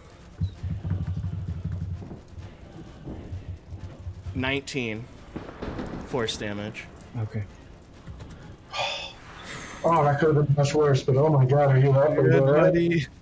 You'll see also I'm as each one of those hit you, he has like horns kind of coming out of the top of his head that like break through the hooded robe that he's wearing, and in particular the horn that is in the middle of his head looks like it's almost some sort of like religious symbol. It is clearly like it's like designed in some way, and you see every time that he strikes you with one of these green bolts, that kind of flares a little bit. That is going to end his turn and bring us to the top of the order. Kill, you're up. I'm going to use my action, I'm going to burn a Channel Divinity for Twilight Sanctuary. Okay. It's a 30-foot radius centered on me of dim light. It moves with me. And when myself or allies in their turn within the bubble, they can pick one of the following, either 1d6 plus 10 temp HP, or in the condition charmed or frightened. Okay. I may need you to remind me of that. Well, tell me, you said 30 feet? Yes. Okay. And I'm assuming this is also concentration, so it's going to end your moonbeam, right? It And either way, you'd have to make some pretty massive saving throw rolls for concentration anyway, because you just got hit. So moonbeam probably ended anyway. Yeah, okay, I'm fine with that. It does not say. It just says Channel Divinity, 1 action. It lasts for 1 minute. Oh, there it is. Lasts for 1 minute or until you are incapacitated or die. Okay, so go ahead and make 2 Constitution saving throws for me real quick. Okay, and I have... Oh, Constitution.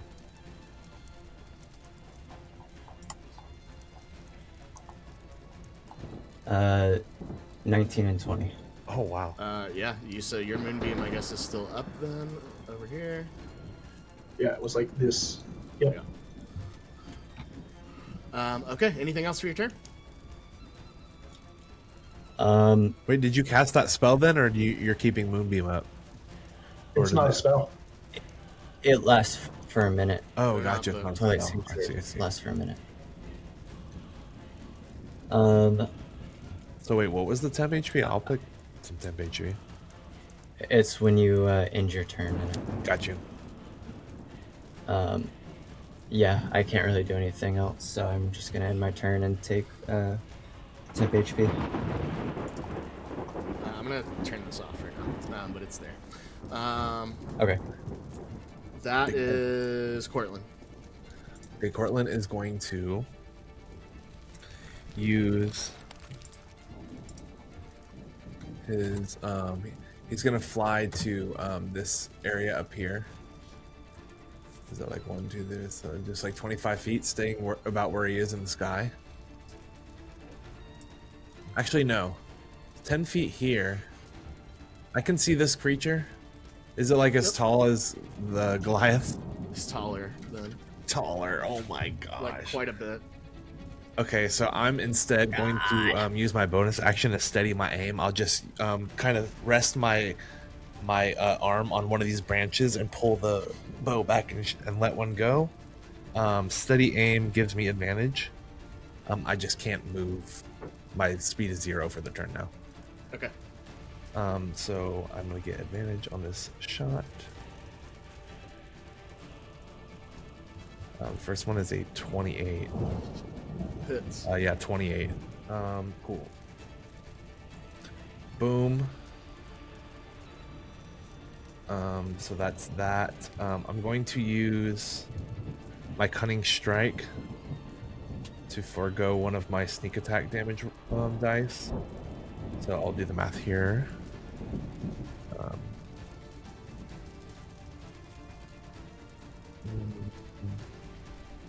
19, so it'll be 28 piercing damage Okay. on the guy, and That's with your sneak attack, right? that's with the sneak attack, yes. And then if the target is large or smaller, it must succeed a DC 17 Dex saving throw or go prone. He's huge. He's huge. Yep. Shit. So he's outside the. Okay.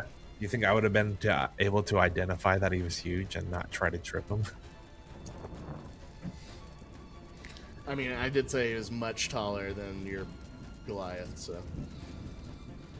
Okay. Yep. That's my turn. Alrighty, that is Earthor. You guys are just right in a row. Perfect. You can take that temp HP. How much is it again? 1d6 plus 10. All right. I'm going to come down another 15 feet just to circle around for a perfect shot on the last dog monster. You got it. And I just call out again, covering fire! And I'm taking a attack at the dog monster. Awesome. Roll to hit. 24 to hit. Yes, sir. Nice. Level 10. So 11, and then I will use my Colossus Slayer on this one, so 18 total damage. Okay. That's gonna be wild And going then back to jungles. I'm going to push it 10 feet, so it gets pushed over here. This guy's pushy. And I then think you'd push I'm him going- here from where you're at. from that would be Yeah. And then I'm still able to see him around Humongosaur over here. I will say if you want to only push him here, you can. But if he's here, No, it's always 10 feet, so push it. Yeah, push him to 10 feet. yeah. So I think you could move another step down and hit him though. Yeah, I was gonna say I've actually got 40 movement speed, so I'll just move forward another 10 or 15 until I can get a better shot. I think you need to go down one at some point at least. Gotcha. Okay, here, let's split out right here. All right, you got it. Perfect. And then I'm gonna take another shot at the demon dog. Okay.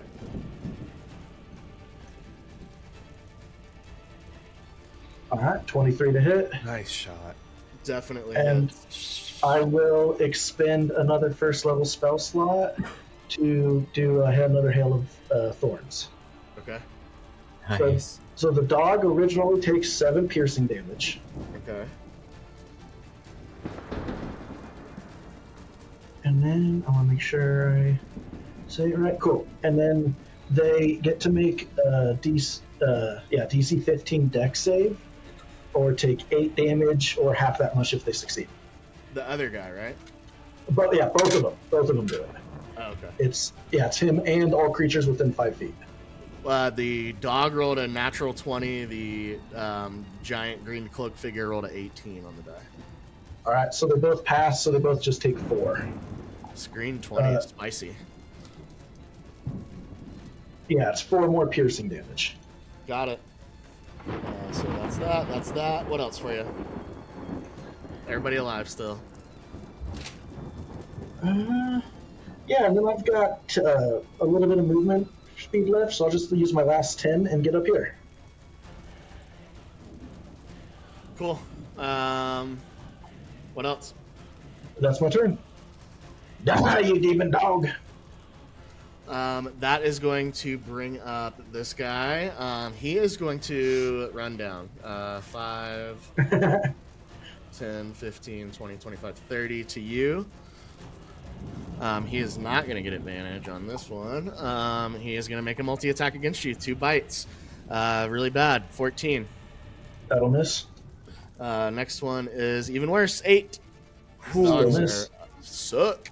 All right, his other friend is dead. That is going to bring up this one. He sees the dog going down. You're in the sky. He is going to attack you again, Kale. He's going to roll to see if his ability recharges. It does. I need you to make a wisdom saving throw, as it feels as if your skull, your bald skull, your easily accessible skull, has one of these hands kind of going, like it feels like it's passing through the matter of your skull and tickling the brain from like several sides of your head.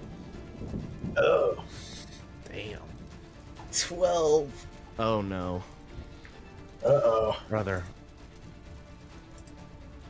Do you have like advantage on con saves? Or whatever it is, wisdom saves? Or cleric? I don't know. Okay. Sounds Several right. things happen. Firstly, you see the horn on top of his head glow.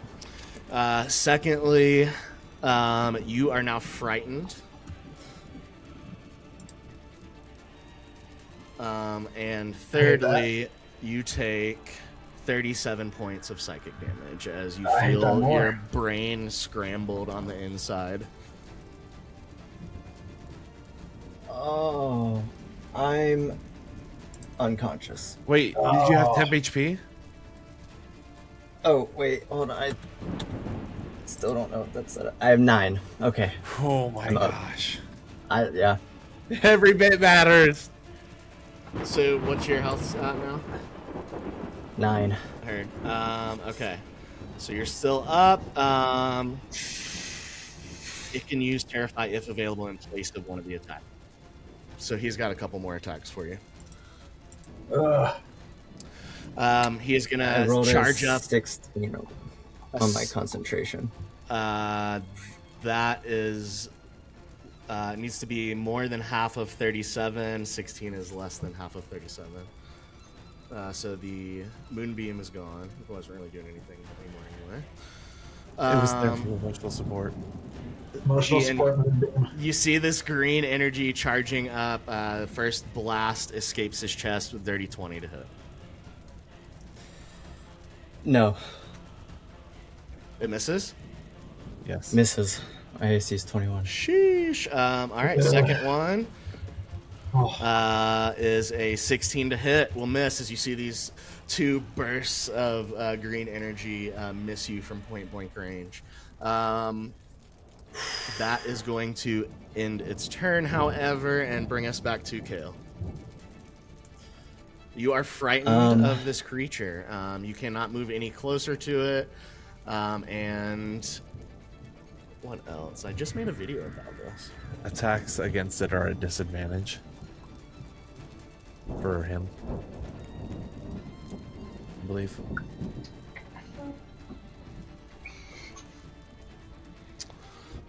You suffer disadvantage on all ability checks and attack rolls while the source of fear is within your line of sight. You cannot willingly move closer to the source of fear. You can repeat the wisdom saving throw at the end of each of your turns to end this condition.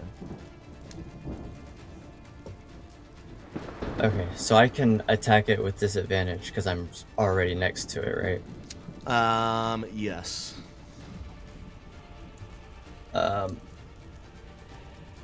Okay, I'm gonna do that.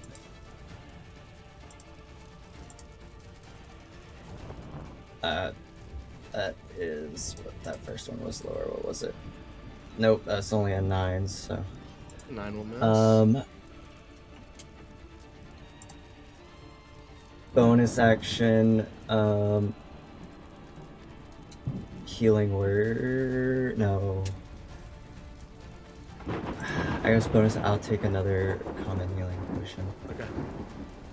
Anything else for your turn? You want to move? You are still right next to him. I just moved him back because it makes more sense.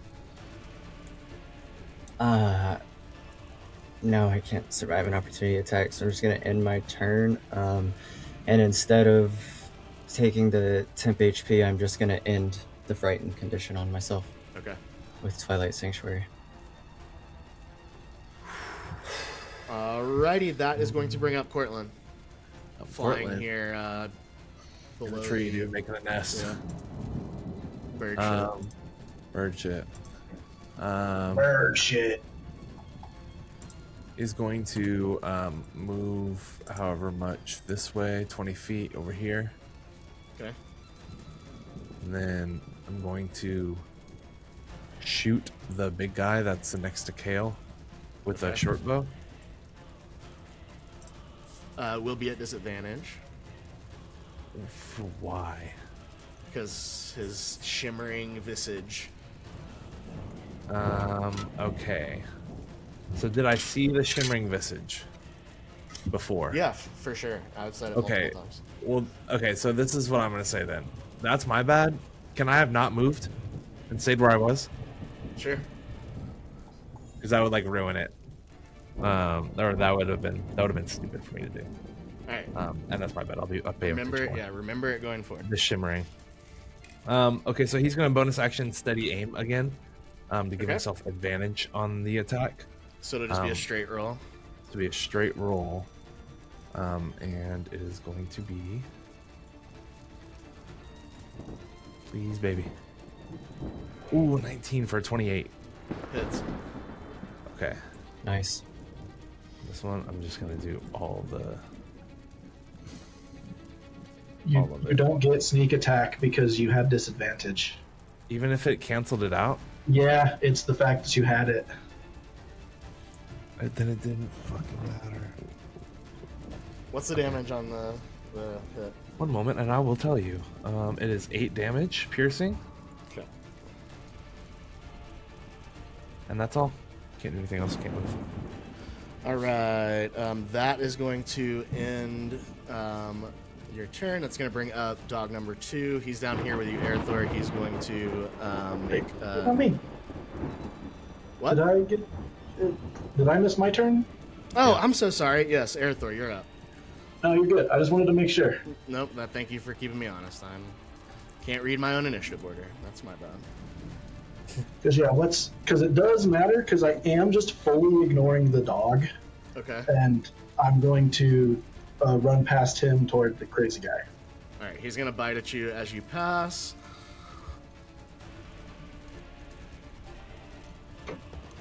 That is a natural 20. That's a different Oh, dice. Yeah.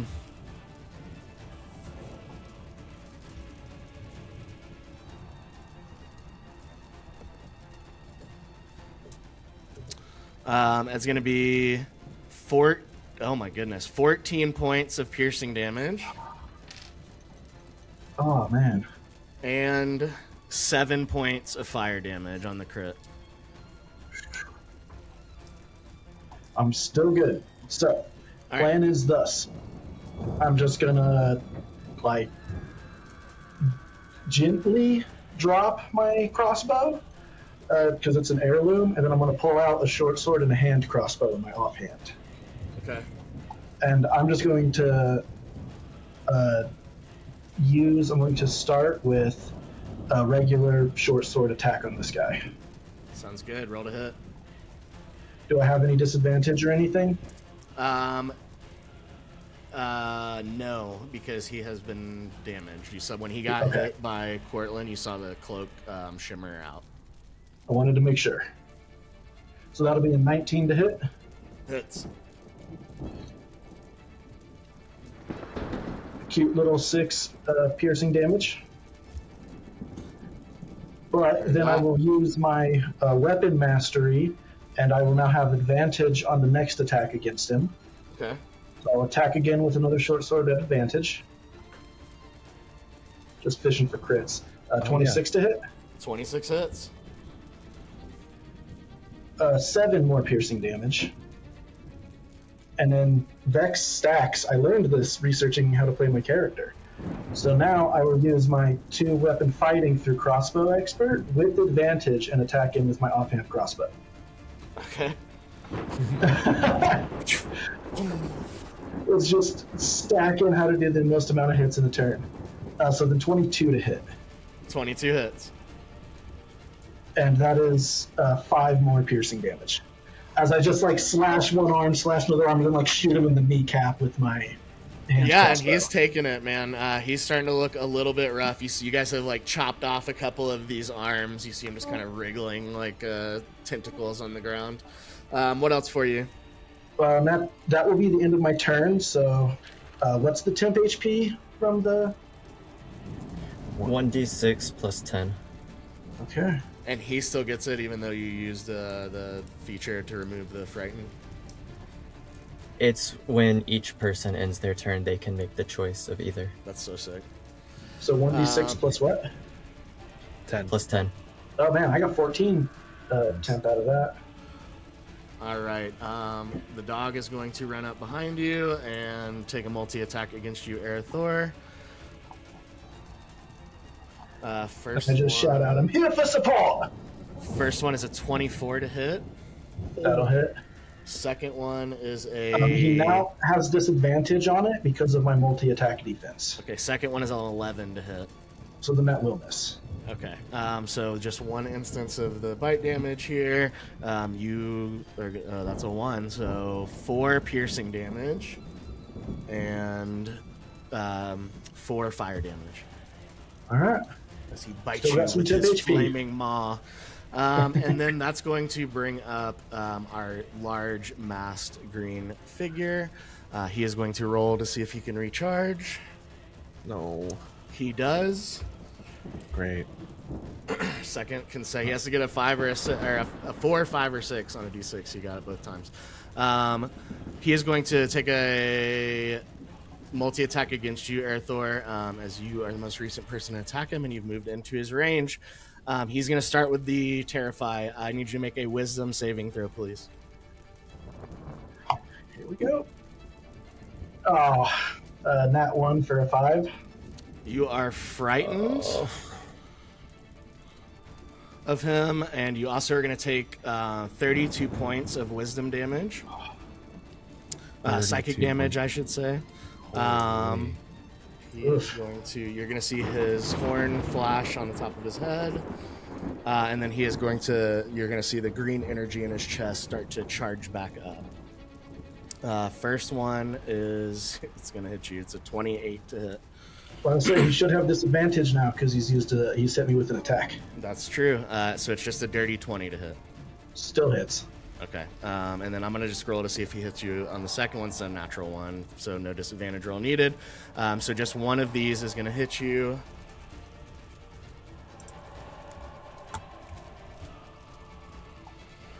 That is going to be a total of 10 force damage. Oh my god, I'm still up. Nice. Oh my goodness. You also see the horn on top of his head flash again as that hits you. That is going to end his turn, bringing us to Kale. I am going to cast Mass Cure Wounds. Okay. Nice. That is going to be 27 points of healing to the three of us.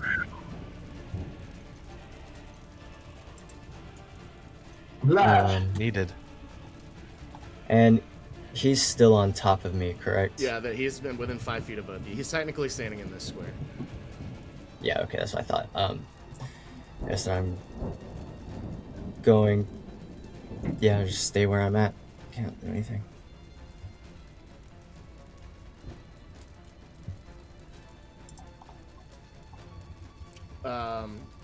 Did you do any? You can't do anything? Just Well, math. use his action for healing word. I have one. Okay, that's the end of your turn. Got it. Cortland, you're up. Yeah. I am going to use my cunning action to hide. He kind of like whips his cloak around and just kind of like gets a little bit flush with some of the branches.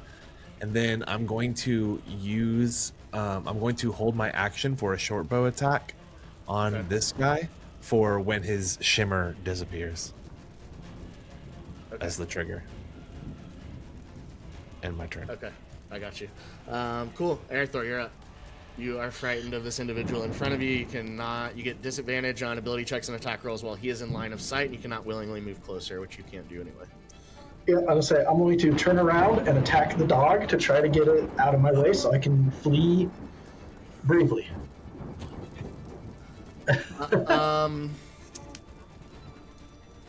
I think you are. Is it if you are out of his line of sight?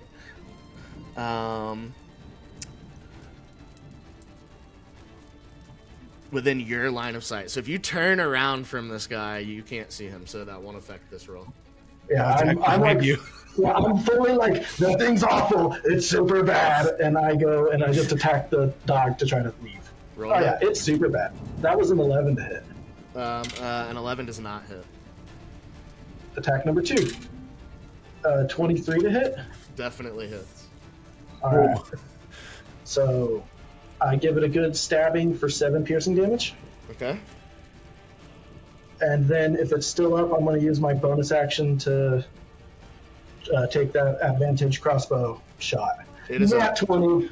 Let's go, dude. Fuck. Second one, you Nice. get it in its open mouth through the flames, like into the back of its throat. What's the damage on that? 14 total piercing damage. Ooh, it is very, very, very hurt, but not dead. Darn. Oh. I needed that one more. And then I'm going to flee because I'm probably going to die. So I'm just going to like run past it over like I don't want the dog to get the attack, just him. So I'm just going to like wander around the dog to the far side of the dog. Huh. Okay, Yeah, you're gonna move perfect. here. Okay, Yep. he's gonna take an opportunity attack against you. That's fine. I ran for it. Okay. no. You are very lucky. 14 to hit. Ah, just misses. As you see that green beam charge up and miss you as you're running away, as it shoots out of his chest. Alrighty, that is going to. That is everybody. So that is going to bring up our dog here. Oh, and then temp HP. Huh, because actually, since I finished my turn here, can I end the frightened condition? You can make a constant. No, you can make a wisdom saving throw. He's within Twilight Sanctuary, so he can choose to do that. Well, I wanted the HP from Twilight Sanctuary. I wanted to see. So it's a wisdom save? Oh, okay. So Yes, you can repeat the wisdom saving throw. Dirty 20. Dirty 20 succeeds, and you get your HP. Perfect. nice. Cool, clutch. 15 temp HP on the 5 on the D6. All right, the hound turns around. He's going to make another bite at you as you're kind of moving around his area. This will be a multi-attack. It's 11 on the first one, and then the second one will be with disadvantage, right? It's only if it hits me. So, Okay. normal. Normal roll, then. In that case, we will reward your honesty with a 22 to hit. Yep, it hits. That's I wanted going- the temp HP. That's going to be 9 piercing damage as well as 5 fire damage. I still come out on top with 1 addition. 1 temp I got 1 HP. temp HP, baby. Nice. That is going to bring up our Demogoth now. I hate this thing. This thing sucks, guys. Awful. So, the first thing he does is roll to see if he can recharge. This time he does not. So But it's he's still going to going make... because he wasn't hit. What? Is it still going because He has not been hit, correct. But it's still going anyways. Yep. Damn. He is going to... Let's see.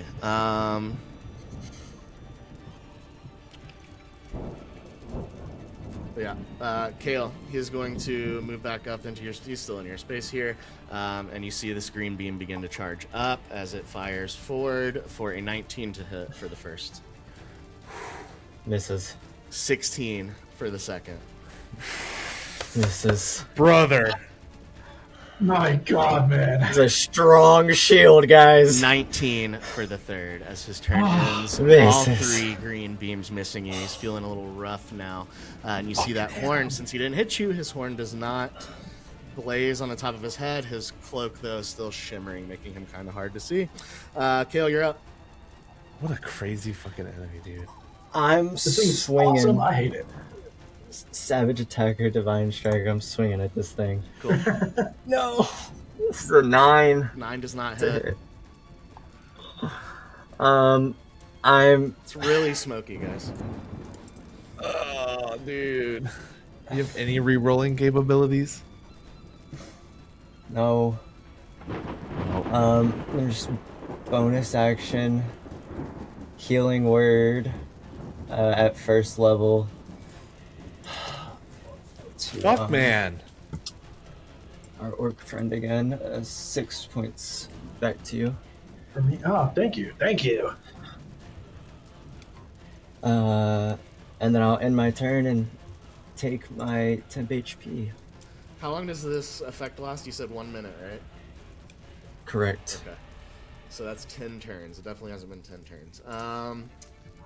All right, Cortland. I'm going to fly up to this guy. And cast Booming Blade. Let me make sure I remember what it is.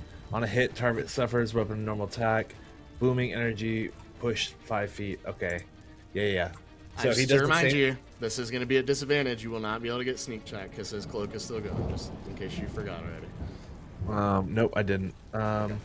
So it's going to be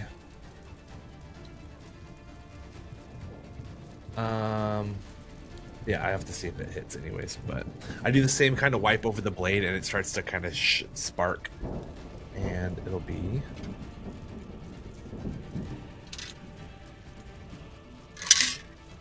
both at the same time. Okay. 19 with disadvantage. 19 hits. Wow. Nice. Okay, so for the booming blade,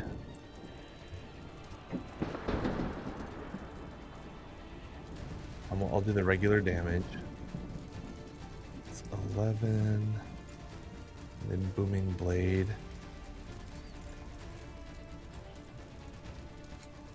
On a hit, the target suffers the weapon's attack's normal effects and then becomes sheathed in booming energy until the start of your next turn. Oh, if the target willingly moves 5 feet or more before my next turn, he'll take 1d8 thunder damage, and the spell will end. Okay, so just 11 damage for now, right? Just 11 for now, and then that's when my short sword starts like sparking and stuff. Cool. And you see his cloak kind of shimmer out, and he becomes a lot more easy to see exactly where he's standing now.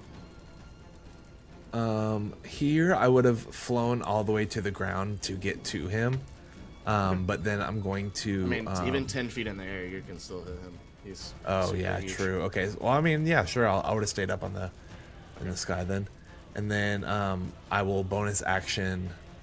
Oh man, dude. F. This is rough, guys. I'll bonus action disengage. Okay, where are you headed? To move. You've moved. I'll move like 5, over 10, here 15, in the sky. 25 already. So how much do you have left? 35 left, so I'll just get over here. On the other side of Erethdor.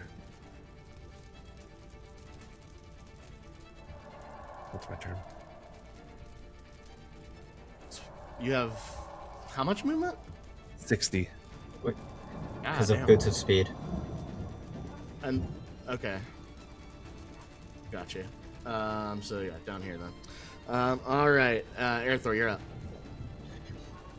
Well, I kind of like shake off of the fear, and I'm like, well, that sucked. And now my heavy crossbow's not in my hand, so I just have to stab the dog. Okay. So I'm just going to use my short sword and take one of those more sweeping strike at it. 19 to hit. Hits. 8 piercing damage. Oh yes. You Nice. stab it in the kind of the bottom of its like where its neck kind of widens out into its body, and you can feel your blade go through its spinal cord. Nice. And then I'm going to use my bonus action to. I can free cast Hunter's Mark 4 times, so I'm going to use another free cast of Hunter's Mark. Okay. And Hunter's Mark him, and then I'm going to move like back in range and take a stab at him with my short sword. All right. Oh my gosh, that looks crazy. Just looming over you like that. Nice. Another 19 to hit. Hits. So I will use my Colossus Slayer on this hit. So Okay. that is a total of 13 piercing damage, and then an additional 6 force from Hunter's Mark. So 17 total, is that right? 19 total. 19 total. Got it. He's starting to look a little rough. Oh god. And then that's my Everybody. turn. All right, that is going to bring up him. He is going to recharge, or attempt to. Does not a second turn in a row. Erethdor, he's going to make some more attacks against you. You see this green energy charging up from that center armpit. First one definitely hitting. 27. Oh, yeah. Oh dude. I'm going to roll damage first, otherwise I'm going to get confused. Okay. That is 9 force damage. All right. And now attacks will have disadvantage on me from him. Oh yeah, that's annoying.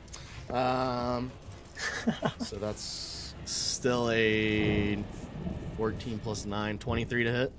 That'll do it. All right. I'm being wailed on by magic. 8 more force damage. His horn shimmers. And then next attack at disadvantage, last attack at disadvantage is a 18 to hit. Still hits, yep. Sheesh. So Hot rolls. 7 more. It's just a huge modifier. 7 more force damage. I'm still That's up his- thanks to that healing word. Horn shimmers again. See one of his arms grow back. Oh God. That is the end of his turn. As his attacks are done, though. Kale. Nobody's down. I don't want to hear it. Oh, well, I- I don't have Hunter's Mark after all that because I lost concentration on the first one. Feels bad. Dang. I'm going to drop my shield so I can take a two-handed swing. Okay. Swing at him with my Come on, brother. 24 to hit. That'll hit. Let's bigly. go, dude. So good. Finally. His AC is not even that high. He just been rolling. So- Bad rolls. 12 bludgeoning, Okay. and 2 radiant. Got it. As I just drop the shield and bring it up over my head and slam it down on it.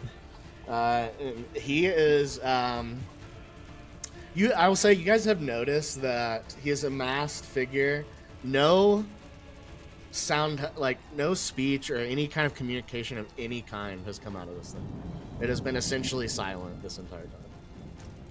Horrifying. BB. Yeah, for sure. Cortland, all right, and anything else, Kale?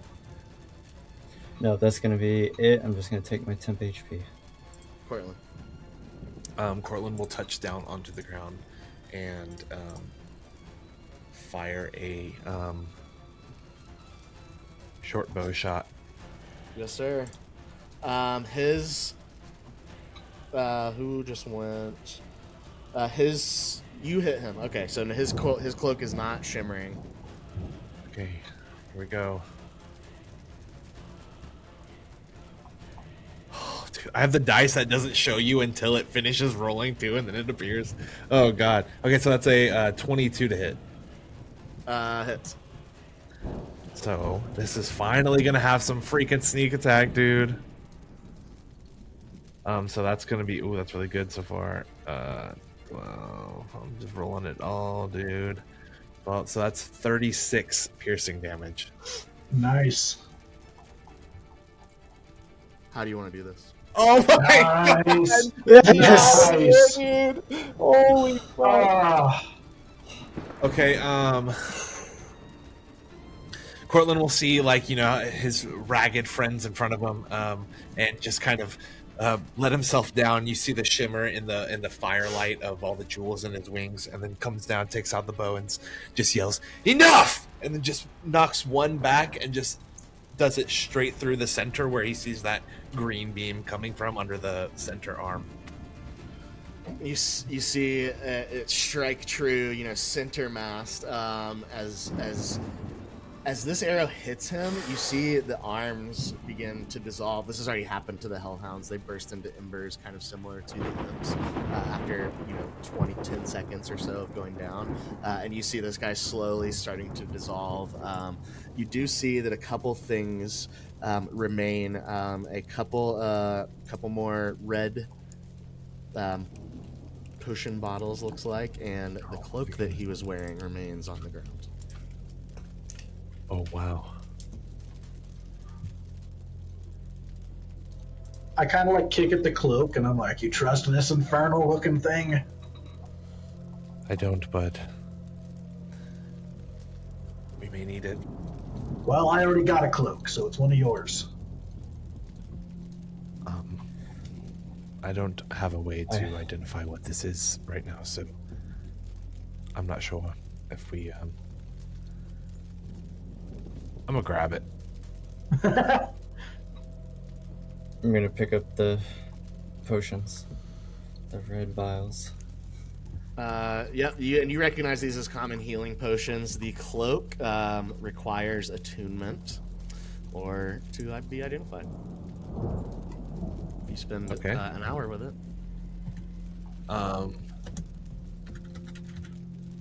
I don't know. I don't know if we're in a place right now that we can take a short rest. We really need to get out of here. Yeah, I mean, pocket it. Let's go.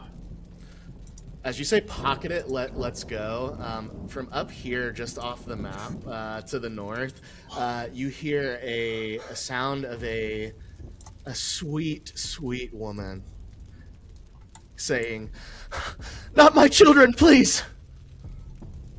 What would you like to do? I just like whip and look at Kale, and I'm like, "We going?" I kind of drop down to my knee and place my hand on the amulet that is like inlaid in the front of my shield, and kind of say a quick prayer before picking it up and turn to start moving that way. I'm going to like as you turn to move, I'm going to once again upcast a cure wounds on myself. I just try to keep me in the game a bit as I'm like, I'm behind you. And I will give myself another vigilant blessing. As you start to approach the sound, you see it just on the outside of this map is what looks like a home that is mostly still standing on the bottom floor, except for the front wall, where like the front door and stuff would be, is like 3/4 gone. And you can see as you look inside. We'll say you haven't gotten anyone's attention yet, so I'm just going to give you this viewpoint for free. Freebie. Nice. We'll take it. Oh.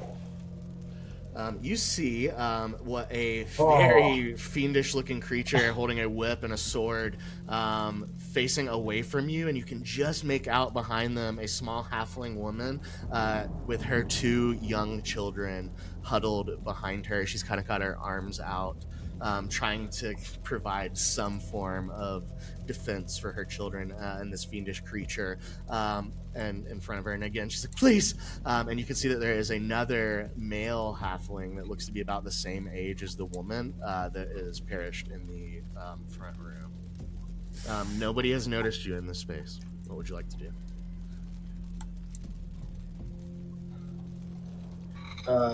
I'm going to quickly use one of my ranger abilities, and I kind of like just put a hand on the center of my chest and take a deep breath, and I'm going to use the tireless ability, and I'll give myself 1d8 plus 3 10 HP. Nice. And then I just go, all right, if we're doing this, we better get. Make sure we are all marking the appropriate spell slots off for all the stuff we're using. Spell slots and long rest slots and all that stuff. I look through the window and I turn towards, or the rubble and stuff, I turn towards Kale and give him my eye, just 1A.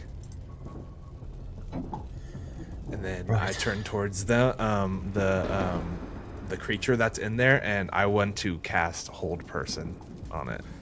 All right, as you move forward in this space and cast Hold Person, that is where we're going to end tonight's episode, and we will pick this up in part 2 of Escape and see if this party can make their way out of the city. Guys, this is hard. This is very hard. Oh my cripes. Oh man. Alrighty, thank you so much for watching tonight's episode of Escape. We hope you join us for the final episode of this 2-shot. You can find all of our social media at Side21TV. You can find our merch store at Side21.tv. Please like this video, subscribe to the channel, and you'll get lots more D&D content coming your way. However, we will see you next time on Side 21. Have a good night.